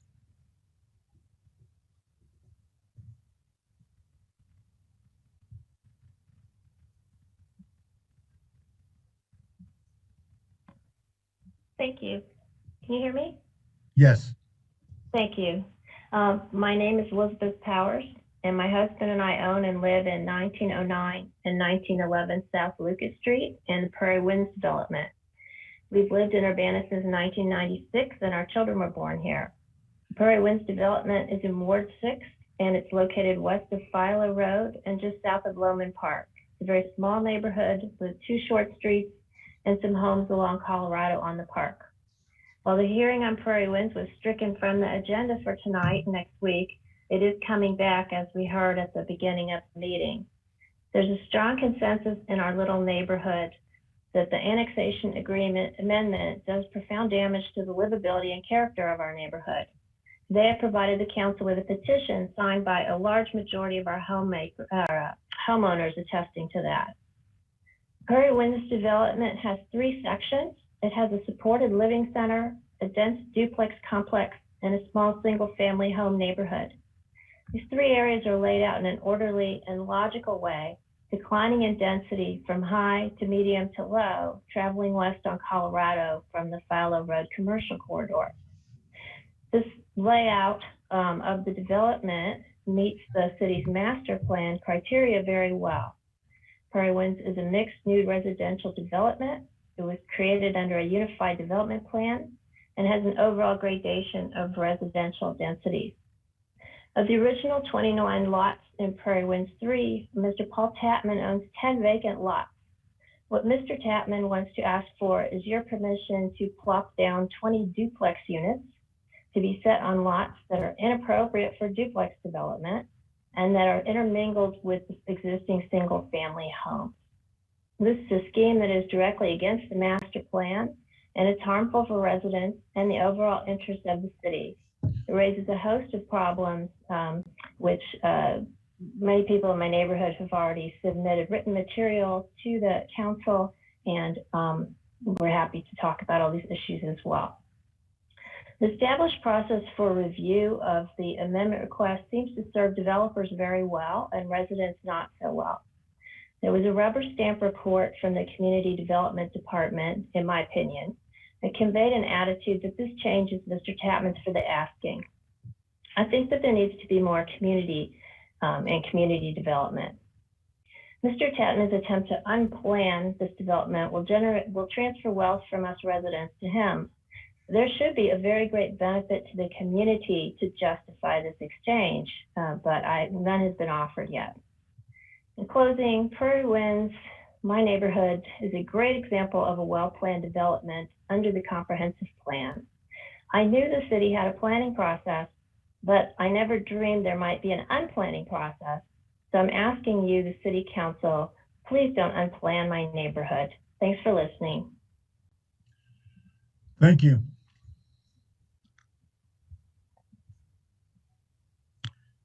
Next up is Tracy Chong. Hi, can you hear me? Yes. Hi, I'm Tracy Chong. Last council meeting, I mentioned that the clause in the Fraternal Order of Police contract that forbids anyone with a felony conviction from serving on the Civilian Police Review Board was illegal and discriminatory. The attorney representing the city, Ben Gert, was very quick to claim that one of the reasons this clause was not illegal was due to the bona fide occupational qualifications exemption. When I heard this, I immediately questioned it. How does a law that pertains to labor and employment apply to voluntary members of the Urbana Civilian Police Review Board? I decided to spend a little time trying to see what this bona fide occupational qualifications exemption was about, and if what Mr. Gert said was even remotely applicable. From what I found, the bona fide occupational qualification exemption is mentioned in Title 7 of the Civil Rights Act of 1964 and the Age Discrimination in Employment Act, where the rule allows for the hiring of individuals based on race, sex, age, and national origin, if these characteristics are bona fide occupational qualifications. Meanwhile, according to the definition in the Illinois statute and the Illinois Administrative Code, the person claiming the exemption bears the burden of establishing that it is available in the particular instance. It goes on to say that a bona fide occupational qualification is properly applied as an exclusion of an entire class of individuals on the basis of a standard that is necessary for safe or efficient job performance. The burden is on the employer to prove that no person of a class can perform the job in an acceptable manner. It further goes on to say that if an individual can perform the position in question safely and efficiently with reasonable accommodation, a BFOQ defense to a charge of discrimination cannot be established.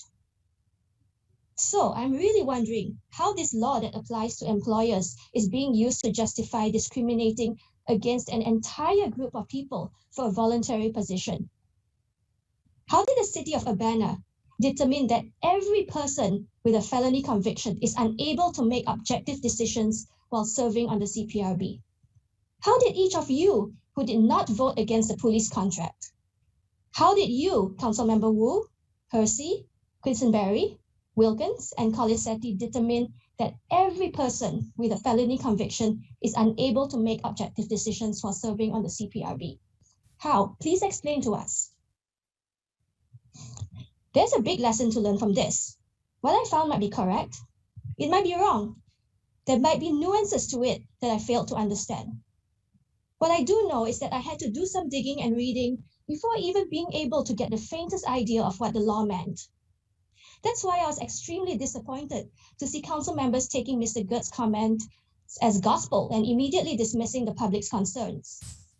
And this has happened even though the public asked you to take your time to study the issues and concerns brought forward before voting. But you gave in to the threats of the city regarding arbitration and losing the wins. This is not the first time that the city has used this tactic. Whenever the public or a council member raises concerns, the city is very quick to pull some kind of legal advice using external sources to give the illusion of neutrality. However, it's often dishonest. It's often planned by Mayor Marlin when she wants to censor people or when Carol Mitten wants to manipulate the CPRB process. This dishonesty by the city, Mayor Marlin, Carol Mitten, Chief Serafin, and Deputy Searles will keep happening for as long as they're allowed to do so. Finally, I have every reason to believe that the threats of arbitration and losing the wins were also presented dishonestly with the sole intention of using fear to make you vote a certain way. And I hope you look into it to see how you are being manipulated by Mayor Marlin and her cronies. Thank you. Thank you. Next up is Alan Max Axelrod.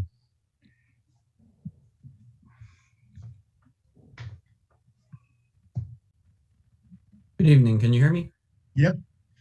All right. So we're going to start with 5 ILCS 315. Because what this policy includes with regard to what they call peace officers, which is their language for police officers, are exclusions from arbitration. It's barely a paragraph, and yet this city council was not informed on any of that when making a decision. I don't believe that it is in the best interest of this city to have a bargaining process where city council persons are not on the bargaining team.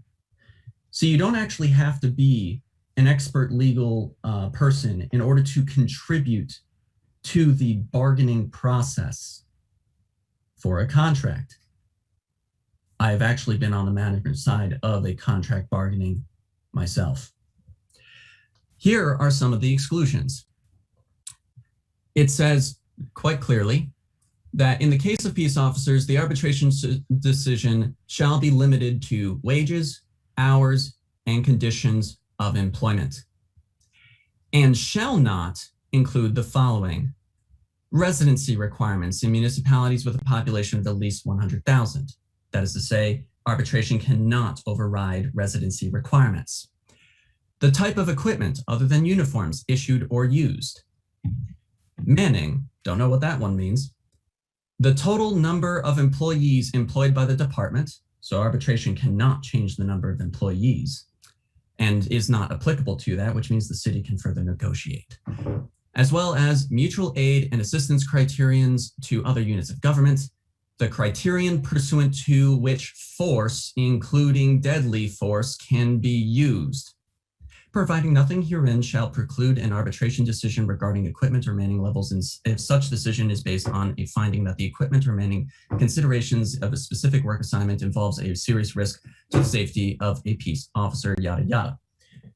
The point of this is, arbitration was used as a scary cudgel by a dishonest person. He could have read to you this paragraph and chose not to. This is the last city council that will be duped so overtly, because we will make sure to educate every single one, whether it's your seats or someone else. I also want to note that if you are to adopt this hyper-surveillance system, I live in Ward 3, Charisse, you know this. My garage, there was an attempted forcible entry. You don't see me calling the police over that, do you? We had been talking to you all for over a year now about the fact that the increases in violence are in the years of 2020 and 2021, and yet there was almost no conversation about the pandemic being an influence when there are countries like Cambodia, Dominican Republic, Egypt, Mauritius, Morocco, Oman, Slovenia, and so many other countries that have monthly supports for their residents when the United States doesn't. Is it any wonder why we're seeing an increase in violence? Why is it that we can only operate in a myopic capacity where we are reacting punitively when city alderpersons who had been told that this was going to happen now say that we have no choice? How damn convenient is that? Have a good night. Thank you. Next up is C.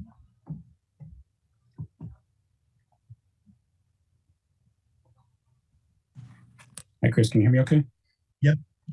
Hi, this is Christopher Hansen. I sure wish you would put these slideshows out before the meeting so that residents could know what you guys are talking about and send possible questions to their wards person before the meeting. We seem to have a habit of having these kind of obscure discussion titles that no one can really tell what they are until they're already happening.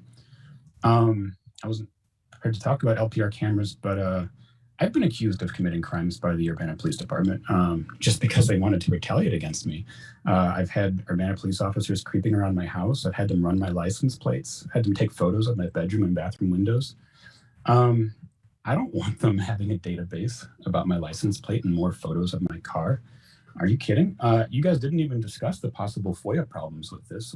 I don't see any exception in the FOIA law for these types of photos of cars. Does that mean my neighbors can get data about where I'm driving? I don't see any exemption that the city could cite if someone requested photos of my car in those locations.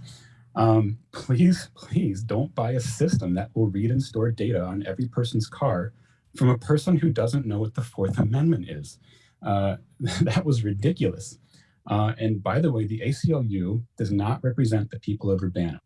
That was made very clear when local ACLU leaders supported Mayor Marlin's illegal speech restrictions last year. So just because you get some kind of nod of approval from the ACLU, that doesn't mean you get approval from the citizens of Urbana, or the residents of Urbana, rather. The mayor, her appointees, her employees, the Urbana Police Department, and our officers have no history of complying with their own policies and rules. So why would we trust them with all this data? You keep missing that part. You guys talk about the policies, but you keep missing the fact that no one gives a flying fuck if they're not followed. Figure that out. It happens over and over. It doesn't make sense if you make rules and don't follow them. If you want to deal with crime, deal with police misconduct and accountability first. The rest will follow. What I really wanted to talk about was this FOP and CPRB changes that you guys made or continued. I can't believe this council voted that you don't trust past convicted felons to ever serve in a city position. Why would you do that? It's wrong. It's immoral. A bunch of you ran on anti-discrimination platforms, and then most of you just voted to discriminate against past felons. I don't get it. Our Human Relations Commission for the last couple years has been pushing against this type of discrimination. You just showed them the middle finger with your vote last week. Our CPRB has been pushing against this for the last year. You just gave them the middle finger. Did you even consult them on this? The Urbana City Council resolved, the council before this one resolved to follow in the city's actions the human rights law, and then you just voted against it. I don't get it. I can see you're doing an ordinance change tonight on the CPRB notary requirement. It's great that you're doing that housekeeping, but I sure wish you wouldn't advertise it as a win for police reform. This requirement to remove a notary or sworn statement was provided in HB 3653. It's state law already disallows it. So, I mean, it's great that you're removing it from our ordinance, but it's already illegal. So don't advertise that as a win to the public when it's already been provided for. And by the way, we removed that from the CPRB complaint form over a year ago. So this wasn't a win that you got in negotiation. You have to do this because state law compels you to do it. And it's the same for retention of disciplinary records. I think HB 3653 requires you to keep those indefinitely now, right? So if state law is requiring you to do this and you're advertising it as a win in your negotiation process, that feels dishonest. I hope you'll point out where I'm wrong about that. And I really don't like, by the way, when the council tells the public to be patient. You're 10% into your terms. Over a year ago, many council members said, police reform isn't going to happen overnight. You told us over and over and over. It gets silly when you're saying that for years in a row. So I wish you would change your language. I wish you would stop acting for the purposes of expediency and think about more about the ethics of what you're doing. Thanks. Thank you. Eddie Pratt Jr.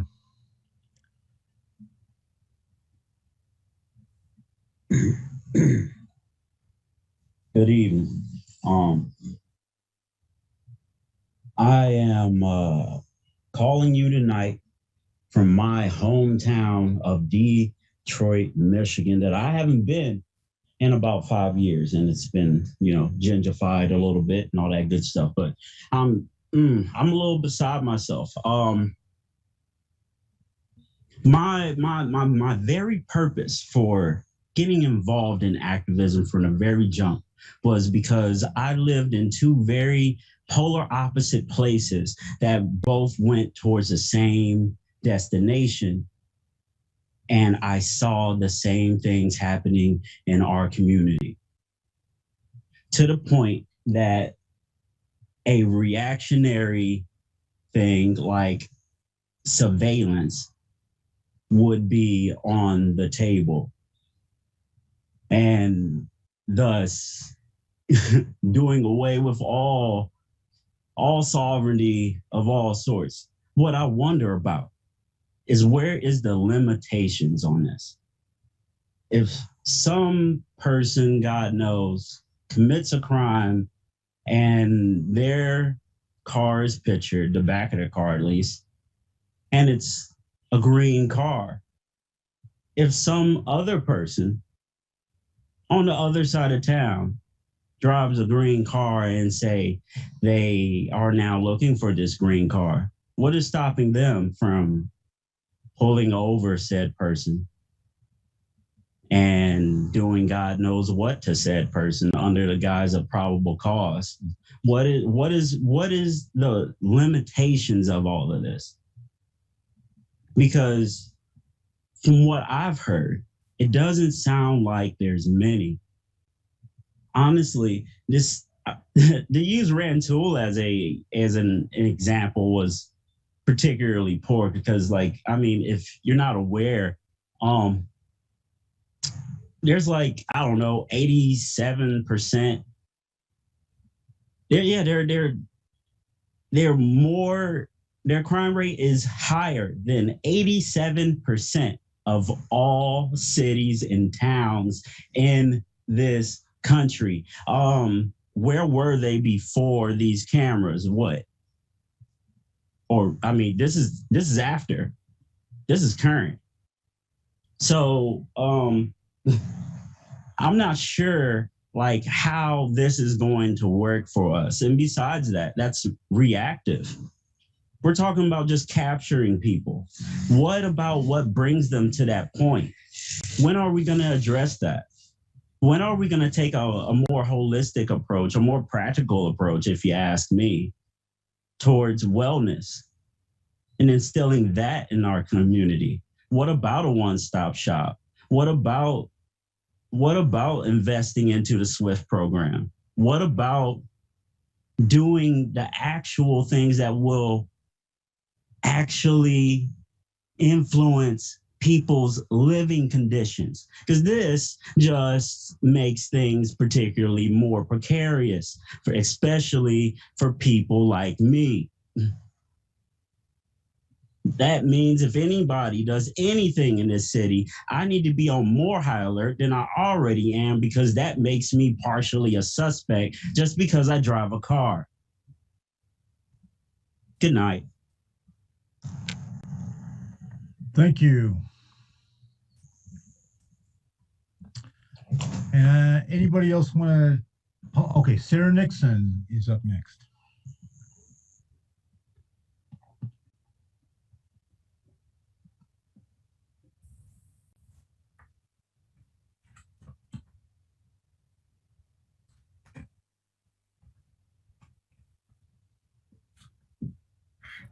Hello, City Council. This is Sarah Nixon. First of all, I want to thank the members of the Urbana Fire Department and paramedics for first responders and police department for making time to conduct some farmers market patrol this summer.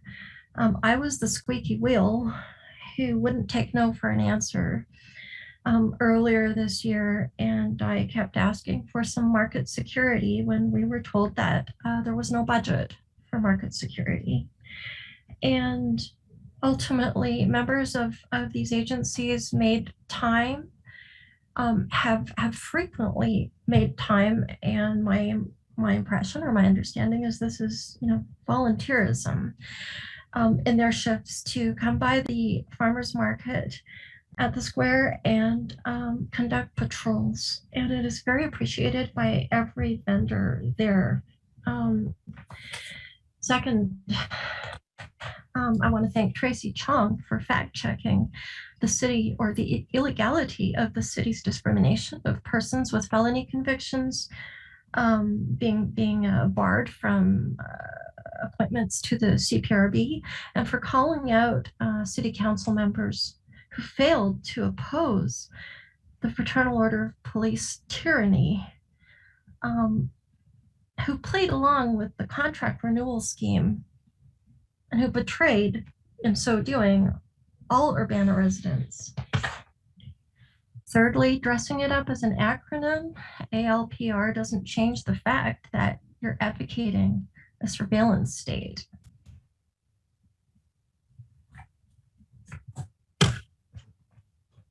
So instead of investing in the community, we're pushing for a totalitarian state. Instead of turning to the root of the problem, the roots, which include endemic racism, adverse childhood experiences, and the lifelong trauma that ensues, broken families, infrastructure, and Urbana's egregious neglect of its more disadvantaged African-American communities, Urbana-Champaign. And we can look to, for example, Garden Hills as a perfect example of that for those who've been following that issue. This push to implement these license plate captures is hardly an exhibition of rational analytical thinking.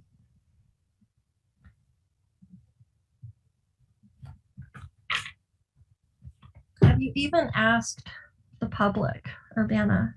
Have you reached out and asked the vulnerable members of society who will forever be impacted, have you even reached out to explain this technology to all of us? No, you haven't. And you don't have the right to unilaterally decide to implement a surveillance state without our input. You work for us to put it to a referendum. You mentioned Rantoul as an emblem of success. Rantoul is notoriously one of the most racist communities in central Illinois. Just look at their track record.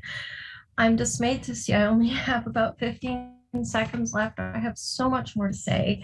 I want to echo Mr. Hansen's comment that springing these huge issues on the public and by the public, I mean only the handful of us that are present at these meetings is unacceptable. So to be continued. Thanks for listening. Thank you. Anybody else like to speak? Going once, twice. I have an email to read. Yeah, okay, go ahead, Grace. Thanks. Looks like James might as well. Yeah, right. This is from Will and Olivia Gray. To whom it may concern, I am writing to you today to express my displeasure with the proposed change to Prairie Winds 3 subdivision. I own the recently constructed home. I'll leave their address out. My understanding of the proposed change is that it would allow duplexes to be built on the remaining single-family lots in the subdivision. Learning of this was quite the shock. When my family built our home, the subdivision agreement said the lots were for single-family homes only. Prairie Winds is an attractive place to live because of its low housing density, the more rural setting, while still being close to the amenities of the city of Urbana. Changing the agreement would allow duplex development, feels like a bait and switch. The addition of duplexes will lower our property values, impact our ability to sell our homes, and reduce our quality of life. The homes in the subdivision are valued at $275K to $375K. We have been told the new duplexes would be similar to those in Prairie Winds Circle. The value of the units at Prairie Winds Circle run between $190 to $210K. This disparity is of great concern. Building duplexes on single-family lots changes the identity of the subdivision. Doing so doubles the amount of street traffic that would be expected on the streets. It makes the area noisier, increases the amount of on-street parking. It reduces air quality and creates more hazardous neighborhood for children playing outside. The duplexes would have adverse impacts to stormwater drainage. They would increase the impervious area of the subdivision and result in increased stormwater runoff. Our subdivision currently does not have a detention pond. I question if the storm sewer infrastructure was designed to handle the additional stormwater runoff from the duplex development. Negative impacts could result in our neighbors on Lucas who currently deal with standing water in their backyards when the area receives rain. It seems to me that developers are frustrated with the speed at which they have been able to sell the remaining lots. The recent development in Stone Creek most likely exacerbates this feeling. It is not the fault of the residents of that Prairie Wind 3 has not sold lots as fast as the developers had envisioned. The residents all agreed to build single-family homes and the developer should stick to the agreement. We should not have to bear the impacts of the frustrations of the developers. The proposed change feels like a way for the developer to offload the remaining lots in the quickest way possible, make their money and get out. That is wrong. This is of concern. Also of concern is the speed at which this change is being forced through the city approval process. There's been no public hearing to get our input. We were told these changes would pass as a routine matter at the next planning meeting. I can assure you that this is not a routine matter for those of us living in the subdivision. Our voices need to be heard. I urge the city council to vote no on the proposed changes to Prairie Winds. Save our neighborhood. Thank you. That's all. Thank you. James? Yes, I have an email from Katie Muir, who's a resident of Ward 7 in the Silverwood area. And the public input is, since the vast majority of gun violence lately has involved gunshots fired from or between people and vehicles, I feel every member of the Urbana City Council needs to schedule a time to go on a ride along with one of the Urbana police officers assigned to patrol the neighborhood of Silverwood on a Friday night, and then seriously consider adopting a resolution soon that provides the clear message that you will fully support the Urbana Police Force if they begin enforcing the Illinois window tinting laws. And that's the end of the input.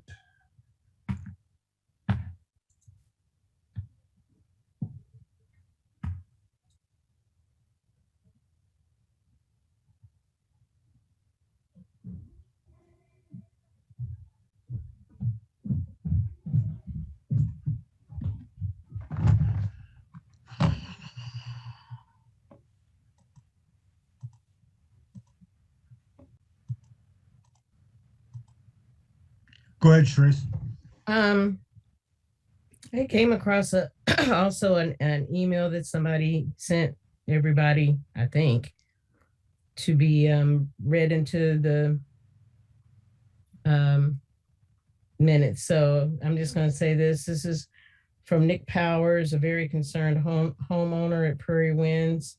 Our family owns 2 homes in Prairie Winds, 3 a development located in Southeast Urbana, and consisting of 29 lots zoned for single family homes. 19 of these single family lots are owned by someone other than Paul Tatman. Very recently, in a letter out of the blue, Paul Tatman informed our family that he wants to rezone his 10 single family homes to lots to allow to build duplexes. It is my understanding that the city or Urbana City Council intends to vote on Paul Tatman's zoning change on Monday, September 2021. Sorry.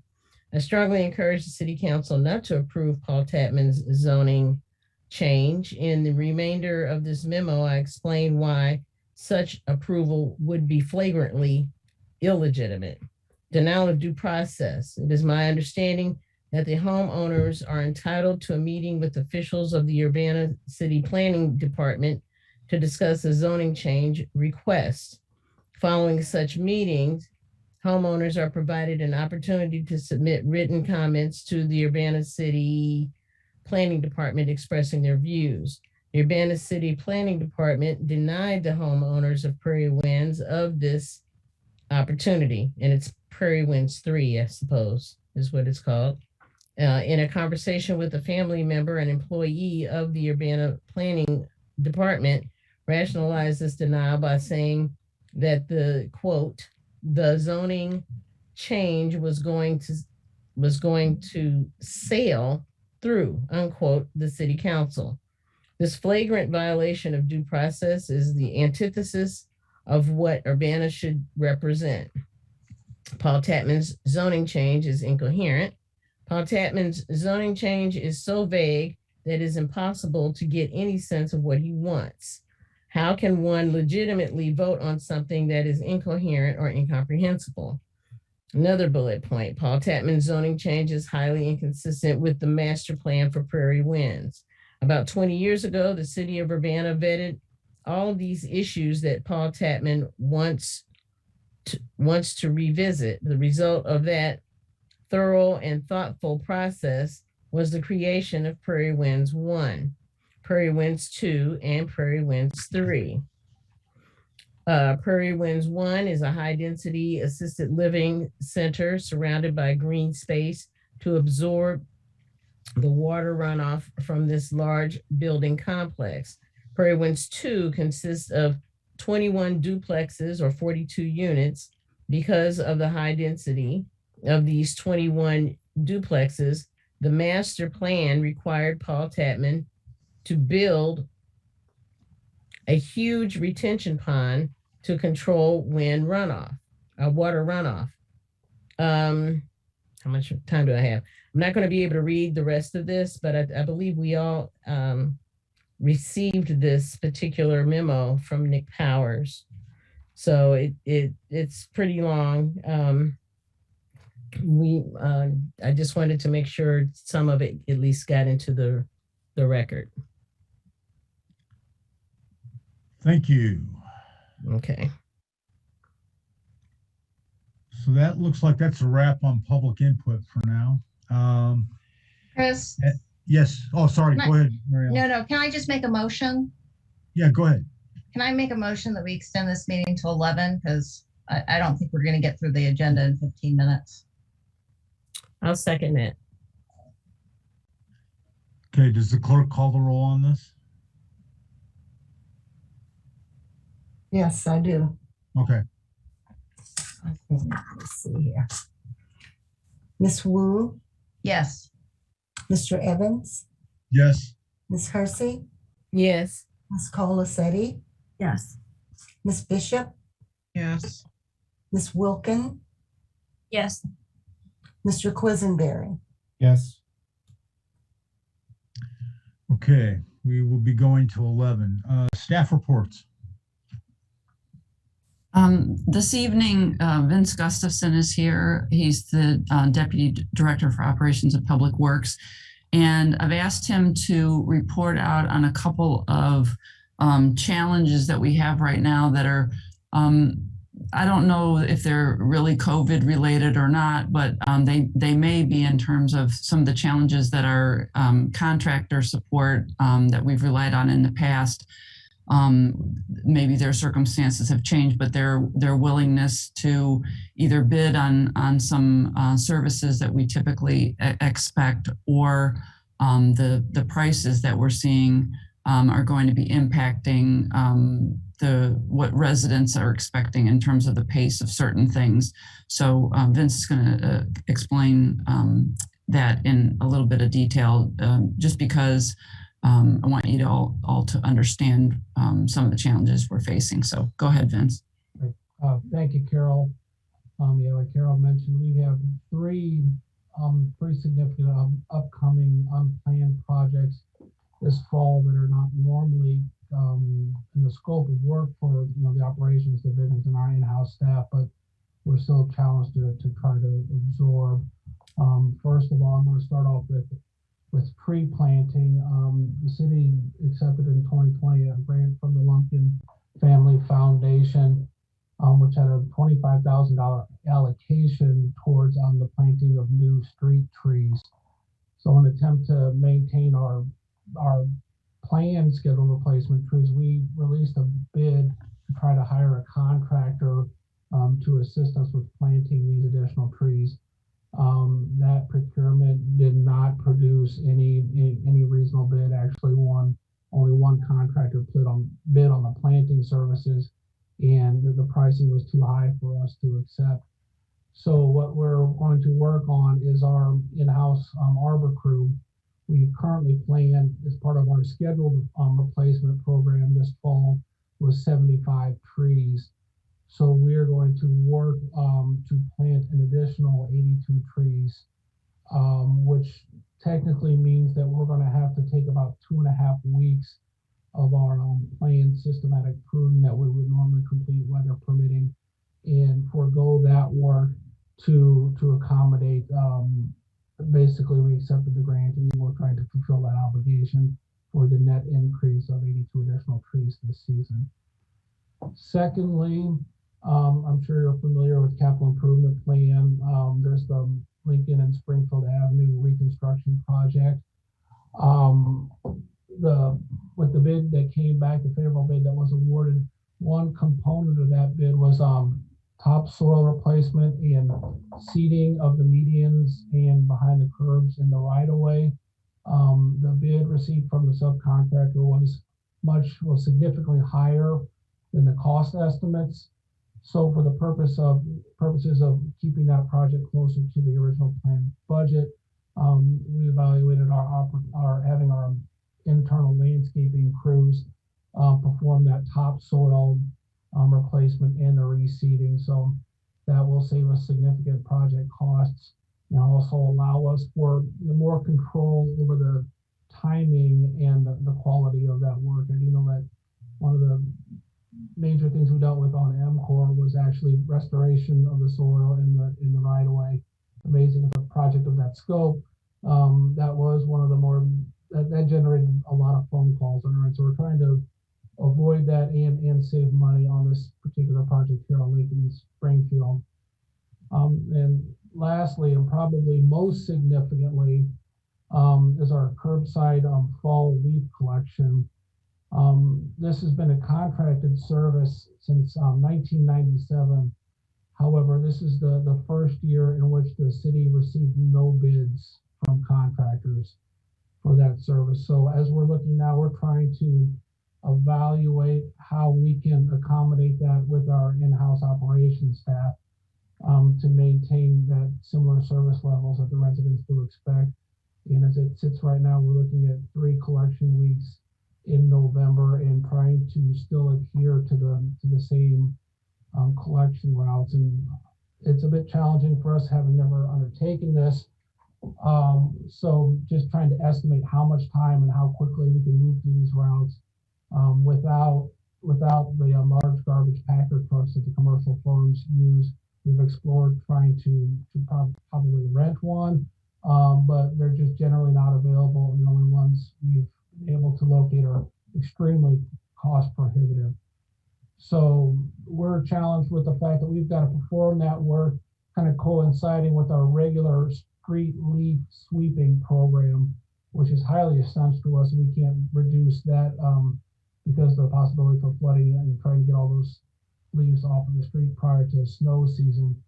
So in order to accommodate this service for the residents, we're looking down, basically closing down all of our planned street maintenance for the month of November, utilizing those crews, as well as we run two-person sewer crews doing our systematic work. So we'll break down one of those crews to allocate to this, to just making sure this work gets done. And like I said, it's going to be difficult for us, being our first time trying to take this, to estimate, how much time and trying to keep it on track. So we'll just, when we get closer to that time, we'll be asking for some patience from residents. It may take us a little bit longer to get through those routes. So we're hopeful that the bidding climate is just a temporary reflection of kind of the unstable job market, and that, that in the future we'll be able to secure these contracted services. However, for us to continually absorb this work is not sustainable, and it's going to require us either considering increases in staffing levels or a possible reduction in services. So if there are any questions, I'd be glad to take them. And Mary Alice? Mary Alice. Thank you, Vince, for the update. It's appreciated. I just was taking notes, and I didn't catch quite, you said that you were going to increase the number of trees that you plan to plant to meet that grant, but what does that mean that the arborist will not be able to do because we've shifted that work? So we're estimating to plant an additional 82 trees. It's about 2.5 weeks of work with our arbor crew. We have 2 full-time certified arborists and then an arbor maintenance worker, and then we'll kind of backfill with additional people as necessary. But so we're taking about 2.5 weeks out of our systematic tree pruning program, which currently, even at our current staffing levels, that's a 10 to 12 year cycle for us to work through. And ideally, we'd be much happier with a minimum of a 7-year pruning cycle. So we're taking a service that we're already, short on, and basically we're reallocating more time away from that to accommodate. We're very, very thankful, for these grant opportunities, and it's wonderful. But we'll have to take into consideration that with our staffing levels, it does pull away from more of our, systematic planned maintenance activities. So right now, I know that the city keeps a database of the hazardous trees. And if I remember correctly, were we pruning everything from a 7, 8, 9, 10, or were we going 8, 9, 10? I'd have to ask Kevin, our city arborist, for that exact level of detail. I don't know exactly. But okay. And systematic pruning, we have our hazard abatement. Obviously, right. If it is a hazard, then we address it immediately. Our systematic pruning is more just by zones and areas, working through areas in a planned progression. They have their skill level determines what necessitates the pruning, but we work through that to basically reduce the risk of limb falls and take care of those problems proactively, as opposed to waiting for the storms to come through. Okay, and then for the second one, the Lincoln and Springfield, so the resoil and the reseeding, what will we not be doing to cover that? So it's gonna just lengthen the time it's going to take us for just our fall landscape workers, to trimming back the beds and the landscape bed maintenance. Okay, thank you. Welcome. Any other questions? Okay, Carol, any more staff reports from anybody else?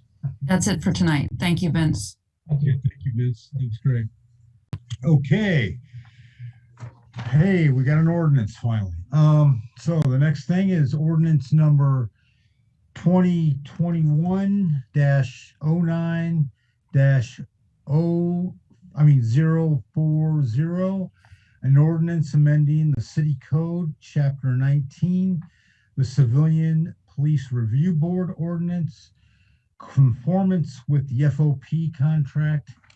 And Carol, you want to explain that, or? Yes. In some respects, it's pretty straightforward, but I did want to mention a couple of things. So the section B of the side letter, which is quoted on the first page of the memo, that says complaints against an officer must be signed and sworn by a person with personal knowledge of the incident, and language will be included in the CPRB ordinance that false complaints shall be subject to prosecution. That was struck from the side letter. And so then you have in the ordinance, you have the changes to the CPRB ordinance that would implement that. And so there's actually three aspects to the language that was struck in the FOP contract, or the side letter. Three aspects to that language. One is a signed and sworn statement. The second is by a person with personal knowledge of the incident. And the third is that false complaints shall be subject to prosecution. So all three of those aspects are being removed from the CPRB ordinance. Those of you who are on the council, on the prior council, might remember that Katrina Kindle came to the council representing the CPRB on September 28th in 2020. And the CPRB had at that time made a specific request to amend the language of the ordinance to allow for video witness, not just first person knowledge, but a video witness. And there were a number of questions that were raised by the council at that time. And they had to do with, sort of the involvement of the individual who was in whatever incident with the police that gave rise to the complaint. What was their, did they have any say about whether this complaint could be filed on their behalf? What about multiple complaints about the same incident? Questions around the completeness of whatever, if in this case we were talking about a video, the completeness of that, the context for that, and so forth. This is actually the language that was struck from the ordinance, the FOP contract, and now the ordinance is actually much broader than that, because it just says you don't have to be you don't have to have a first person account. So I think that what you'll see as we work through changes to the CPRB ordinance is there needs to be some more there needs to be some more consideration given to the kinds of issues that had been raised by the council back a year ago when the issue of a video witness was raised. So I just wanted to mention that we'll be working with the CPRB on that, because right now it's very open-ended, and somebody could just say, my friend told me that this happened, and that could give rise to an investigation without any, anchoring facts. And so we've been having conversations over the last couple of years about making sure that the time, the investigation time was spent on complaints that were substantive, and that there's and significant actions on the part of the police. So I think there's more there, but for now you have the conforming amendments in front of you, and I'm happy to answer any questions. Any questions? Mary Alice. Thank you, Carol, for this. I'm not an expert in the state law by any means. The new state law based on my cursory read of what changed in our state law, it has to do with certain types of behaviors that misconduct, lying, sorry, not misconduct. There's a list of behaviors in that law that says you can have an anonymous complaint for that. So I guess what I'm saying here is that it seems to me like the update and the changes, at least that we have in front of us today, are broader than what is in the state law. Do you have any insight into how the state law interacts with the CPRB, that new state law? Not at the moment, no. But we're going to be exploring that more. I also didn't see anything about personal knowledge nor the false claims and suit. But as I said, it's a big law, so I could have missed something.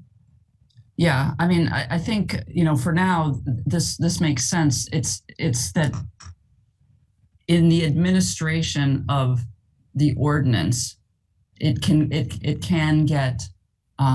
be problematic, particularly if someone decides to abuse the process.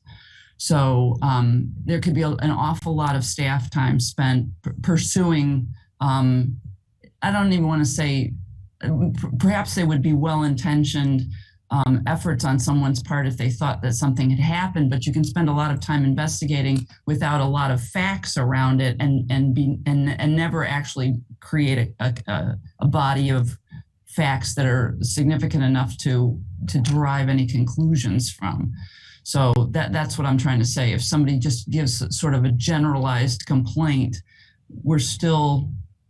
we would still be obligated to investigate it, and it might come to nothing. So I think we want to give some thought to what kind of minimal information is necessary, given that we're shifting into this new territory, in order to warrant or to provide enough substance for an investigation.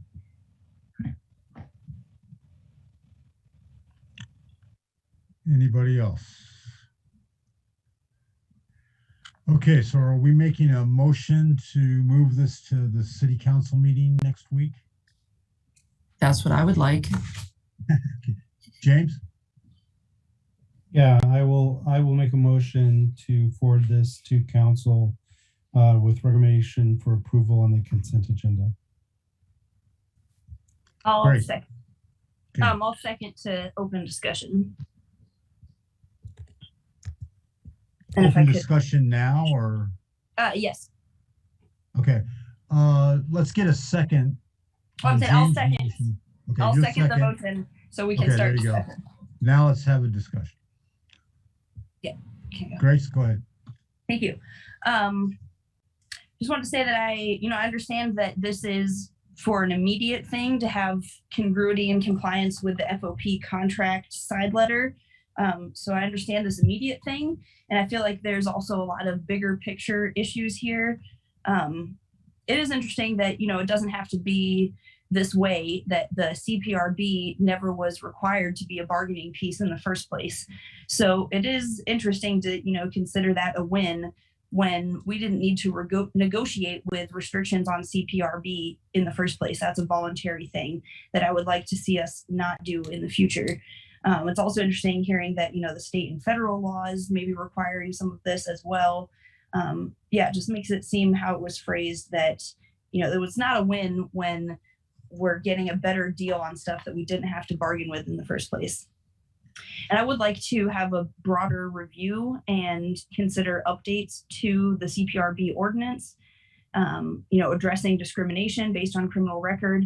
I'm not sure if now we've locked ourselves into that FOP contract, so it's something we might have to wait until the next contract, or if we can move on it beforehand.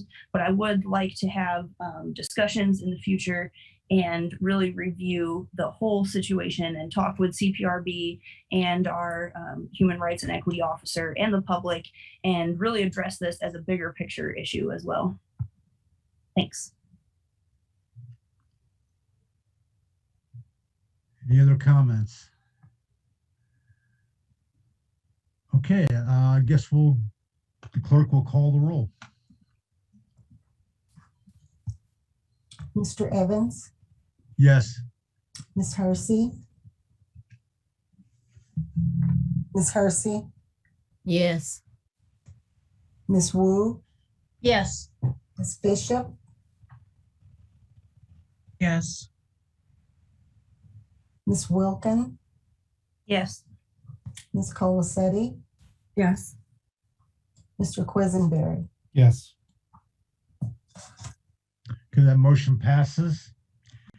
Next ordinance is ordinance number 2021-09-042, an ordinance amending Schedule N of Section 23-193 of the Urbana Local Traffic Code limiting parking times on certain streets or public parking lots, specifically Urbana Avenue between Elm Street and Green Street. Is there anybody from Public Works that want to introduce this? Shannon? Yep, that's me. I just want to make sure that we didn't skip the community development one about community partnership. That's being rescheduled to October 18th. Okay. All right. So basically the way our traffic code works, I have to present one of these in two separate things. I have to repeal the 2-hour parking with your vote, obviously, to put in the no parking restriction in this exact same location. So I'm going to talk about those two in conjunction with each other. They will be separate votes. The no parking one is in the next ordinance, but to split them up would make it a little confusing and kind of like, why are you doing this? So I'm going to share my screen and go through this presentation fairly quickly because we are running out of time. Chandra sat through the full traffic commission thing as our new commissioner, so she has seen this already. Oh, come on. There we go. As you can tell, I like to use all the Urbana colors. So South Urbana Avenue is not too far from the city building. It's right next to 200 South Vine that just got constructed. And in the process, it changed the landscape of Urbana Avenue. The street used to be very flat. I have some pictures in a second. And there was 2-hour parking that had been put into effect back when Lincoln Square was very hopping. There was a lot of parking in the neighborhood, and residents complained about people just parking in their neighborhood and taking up all the space. So many years before I started with the city, it became a 2-hour parking zone. Right now, the pavement itself is only about 20 feet wide. Typically, if we were to build a new road, 28 feet is our minimum curb to curb. So this provides not a lot of space for cars to get through if you allow the parking on both sides of the street, which it is currently. Since we have the city building right near there, we have police and fire who do have to get down Urbana Avenue. Both Rich Searles and the fire department expressed safety concerns in the event they need to get emergency services through there. There's also drainage concerns because there's an open grade store manhole that could be in danger of being driven over by a car. They should be strong enough to withstand that, but you really don't want people driving over them anyway. And it also creates a lot of mud on the road, which is hazardous for cars, hazardous for pedestrians, hazardous for bicycles. You just don't want mud on the road. So this is the previous, what it looked, it was an empty site after Goodyear was torn down. The road, very open, a lot of room to park, wasn't a concern. This is what we have going on now. We have the edge of the road is eroding. I wasn't able to get pictures when it was wet, but you can see how mud would quickly develop based on this. You can see my city truck parked in this photo next to a car. That is not wide enough to get an Urbana fire truck through. So if you had parking on both sides, it's very tight. And you had this guy who was kind of doing a Subaru commercial parked up way on the slope. He's not the only one who did it. I just happened to catch a picture of this one particular vehicle. It's very opportune. So this is just the exhibit that's in your packet. The green was indicate 2-hour parking because green is the color of the sign. So what I'm proposing is we're going to remove that, and then we're just going to flip it to no parking that side of the street. So for this first ordinance is repealing that 2-hour parking under Schedule N of the traffic code, or the city ordinance, I'm sorry. And then adding in Schedule J, which is no parking, which is in the next ordinance. So let me just make sure. Yep. So my recommendation is remove the 2-hour parking and then change it to no parking, but you'll have to vote on those two separately. So I will not go to my next slide yet and end sharing for questions. There we go. Mary Alice. So I'm curious, why is this an issue now? Meaning, is this just now coming to the city's attention? Because we've always, why is this coming to us now? That's my question. So it came to the attention, actually kind of way of our parking enforcement, through Shannon Clark's office, through Becky Jones. With the new building, they had some issues with their parking lot that they had to fix, which caused them to bump residents out of their parking lot. And the residents all started parking in this 2-hour parking zone, both longer than 2 hours and then not very well. And so parking enforcement got involved, and it got brought to traffic commission. And unfortunately, since we don't have a lot of staff overall, a lot of these things like this do have to wait for complaints either from other city staff or residents to write into us. So unfortunately, we just can't go around the city making sure everything is as it should be. So higher density basically showcased that this was an issue. That's what it sounds like. Is that correct? Yes, and I know Chandra had brought up at the traffic commission meeting, because there's other 2-hour parking in the neighborhood, which both Rich Searles, mostly me, but he's just from a police standpoint going to look into seeing if the 2-hour parking further out into the neighborhood should be repealed too, because it's not a high density parking area, and it might help spread things out so you don't have a lot of parking on one street. So, but that's still under review. Thanks. James? Yeah, I went to look at Schedule J as a part of this, and it does not seem to be available on the city website. It says it's under revision. Yes, Barb Steele is the keeper of that list, and she's trying to update it to get it up on the website. Wouldn't we keep like an older copy of it there so citizens could review it while it's being updated? I am uncertain of how the practice of that works. That was put into place, all the schedules were put in place well before I worked at the city, and I'm not sure the mechanisms to keep them all up on the website. So, I mean, it's been that way for like 3 or 4 months now. Yeah, a lot of the website stuff is, while it is related to Public Works, it is not something I have access or control over. All right, thank you. Any other questions? Grace, go ahead. Sorry. Yeah, sorry. I was trying to get my mute button. Just wanted to quickly verify that there's still parking allowed on the other side of the street, correct? So just on one side of the street now.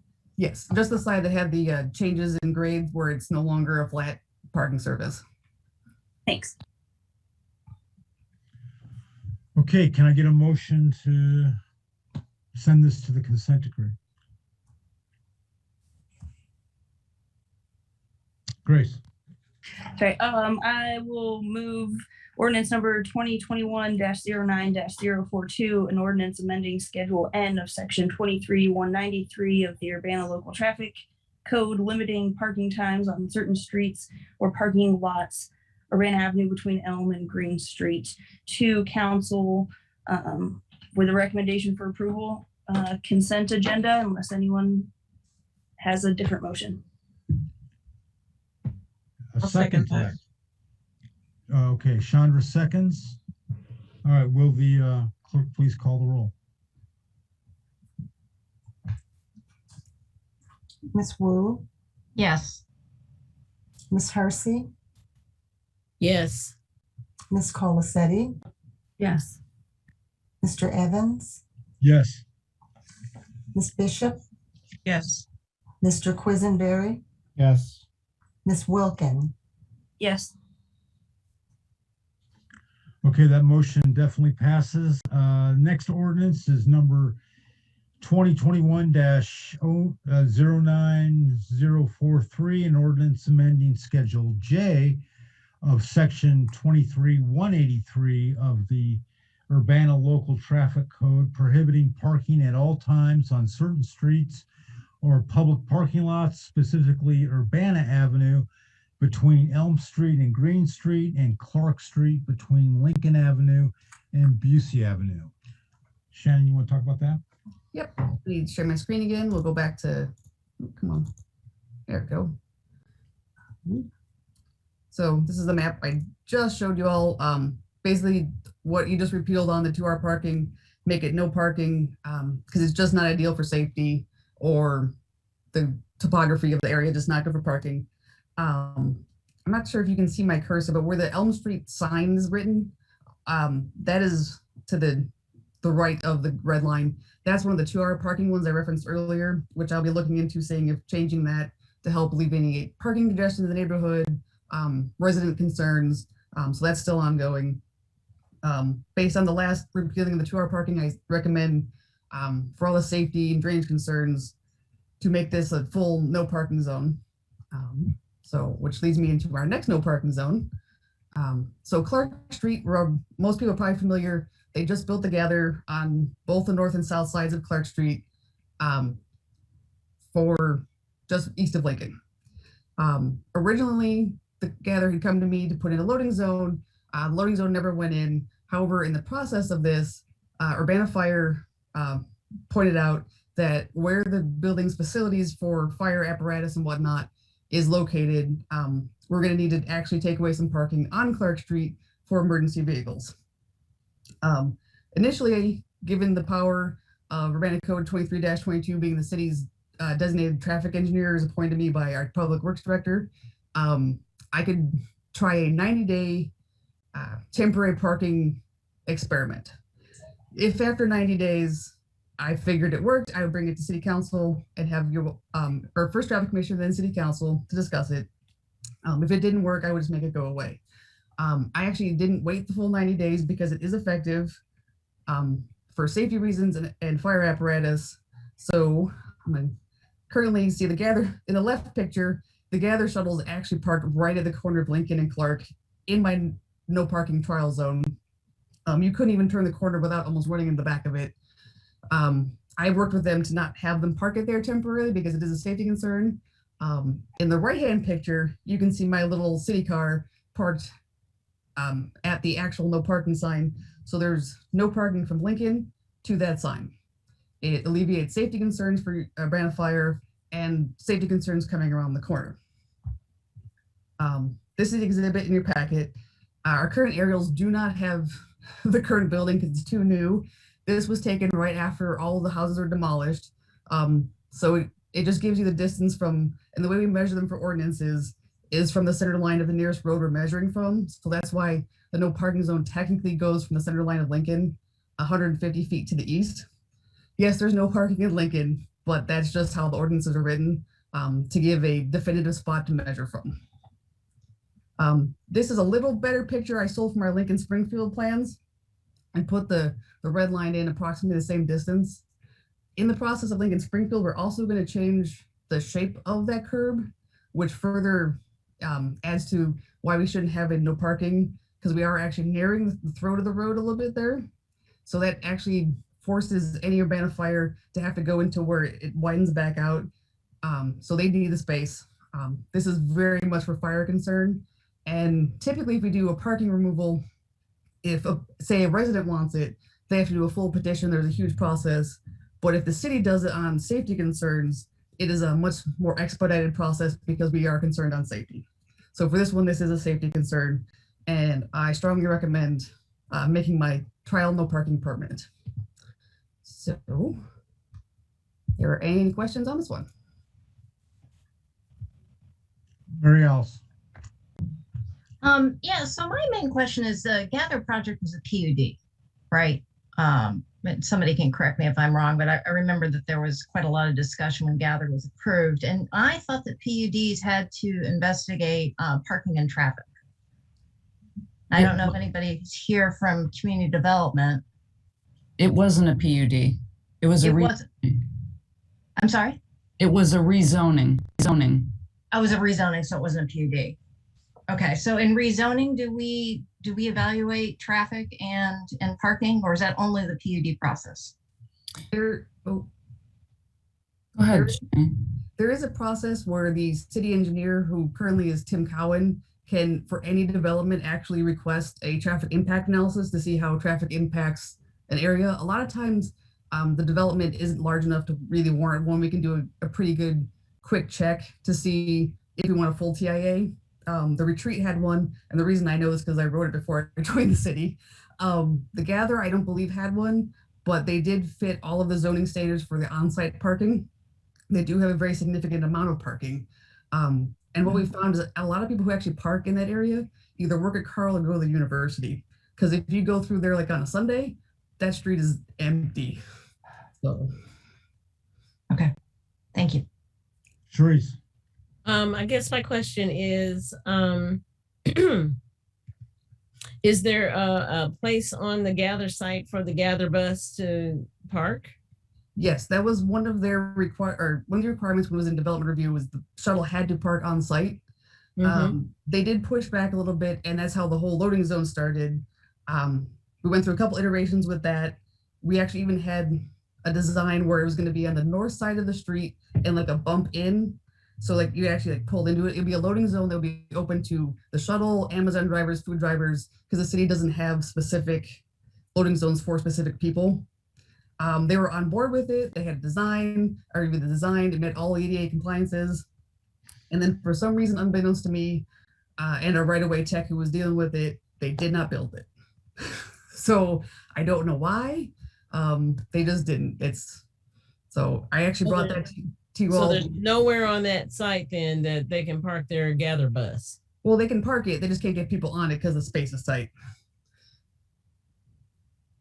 Okay. So how will they go about, I guess maybe it's not a city problem, but how will they go about loading people onto, will they have to, they don't have any place to park the bus either? It does have a designated shuttle parking space on their site. That was one of the city's requirements when they authorized the development plan.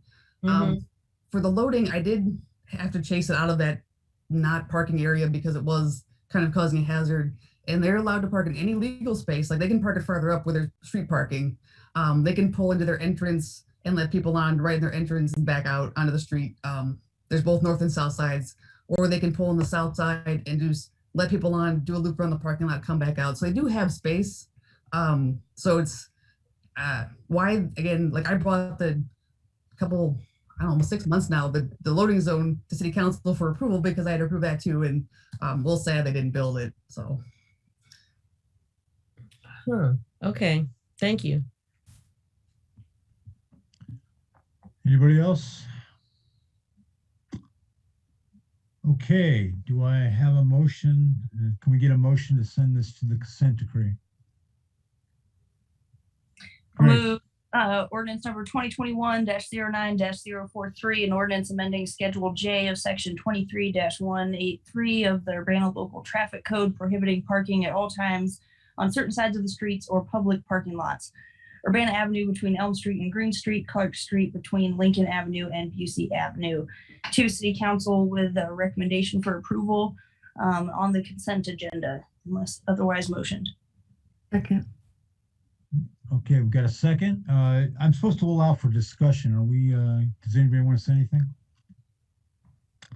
Okay, will the clerk please call the roll?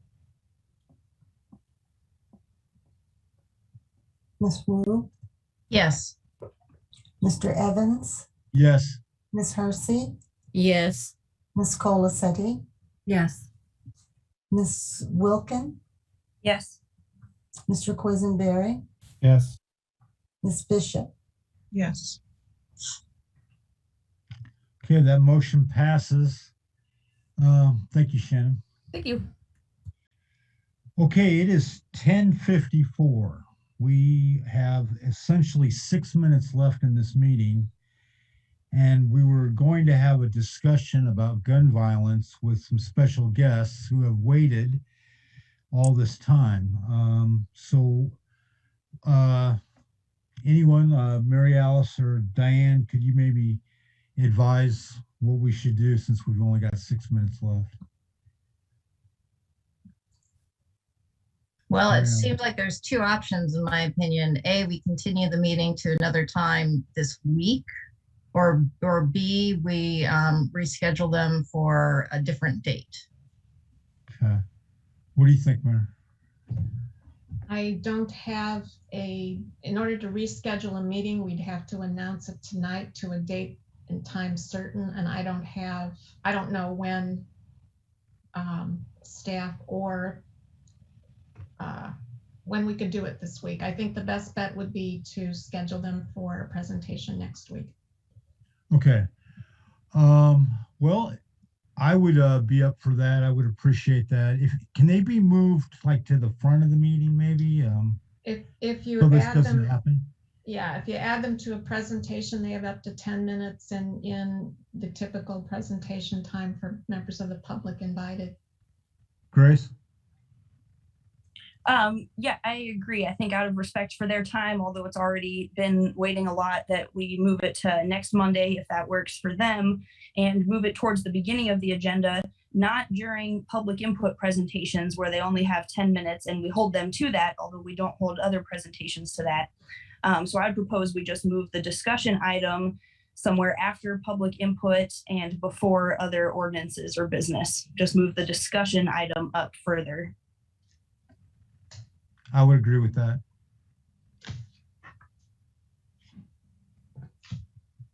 Okay. So. Wait, Chris? Yeah, go ahead, Teresa. I think the other thing with presentations is it's the presentation itself that's timed, and not our time that we question and talk to the presenter. Right. So I think that having it a presentation would be a good time as well, because we can still discuss the issue with the presenter afterwards. Yeah. What do you think of that, Grace? We could ask questions. Typically, there's a difference between presentations made by staff on behalf of the city versus invited presentations from members of the public. So there's a difference there. That's why, for example, the presentation tonight on the LPRs took longer. So with that saying that they would be limited to 10 minutes for presenting and no longer, I think that we should not have them be part of the public input and presentations and have a separate discussion item just as we had planned. We're just rescheduling it, but just don't stick the discussion after all the business, put it before the other business. Well, I believe we have a whole thing about how the order of our meeting goes. That's why I was saying presentation, because the order of the meeting is the way that it is. And so if we have it at presentation, then we can also discuss that item during that time. I don't know if these are council rules. You can vote to extend time for them during a presentation if the council agrees to. These are your own rules. So, you have the option of voting to extend. We can always suspend the rules. Suspend the rules. So there's that as well. We just need to make sure that each week we get the business of the city done. That's required, that has to be done. So as long as you mind the time and we keep that in mind and plan the agenda accordingly, we should be okay. Jaya. So just being mindful of the time for tonight, I think making that motion to put them as a public presentation with the understanding that we do have the right to provide more time as needed. I think that's an important point of clarification, would be my recommendation. How much time did you ask them to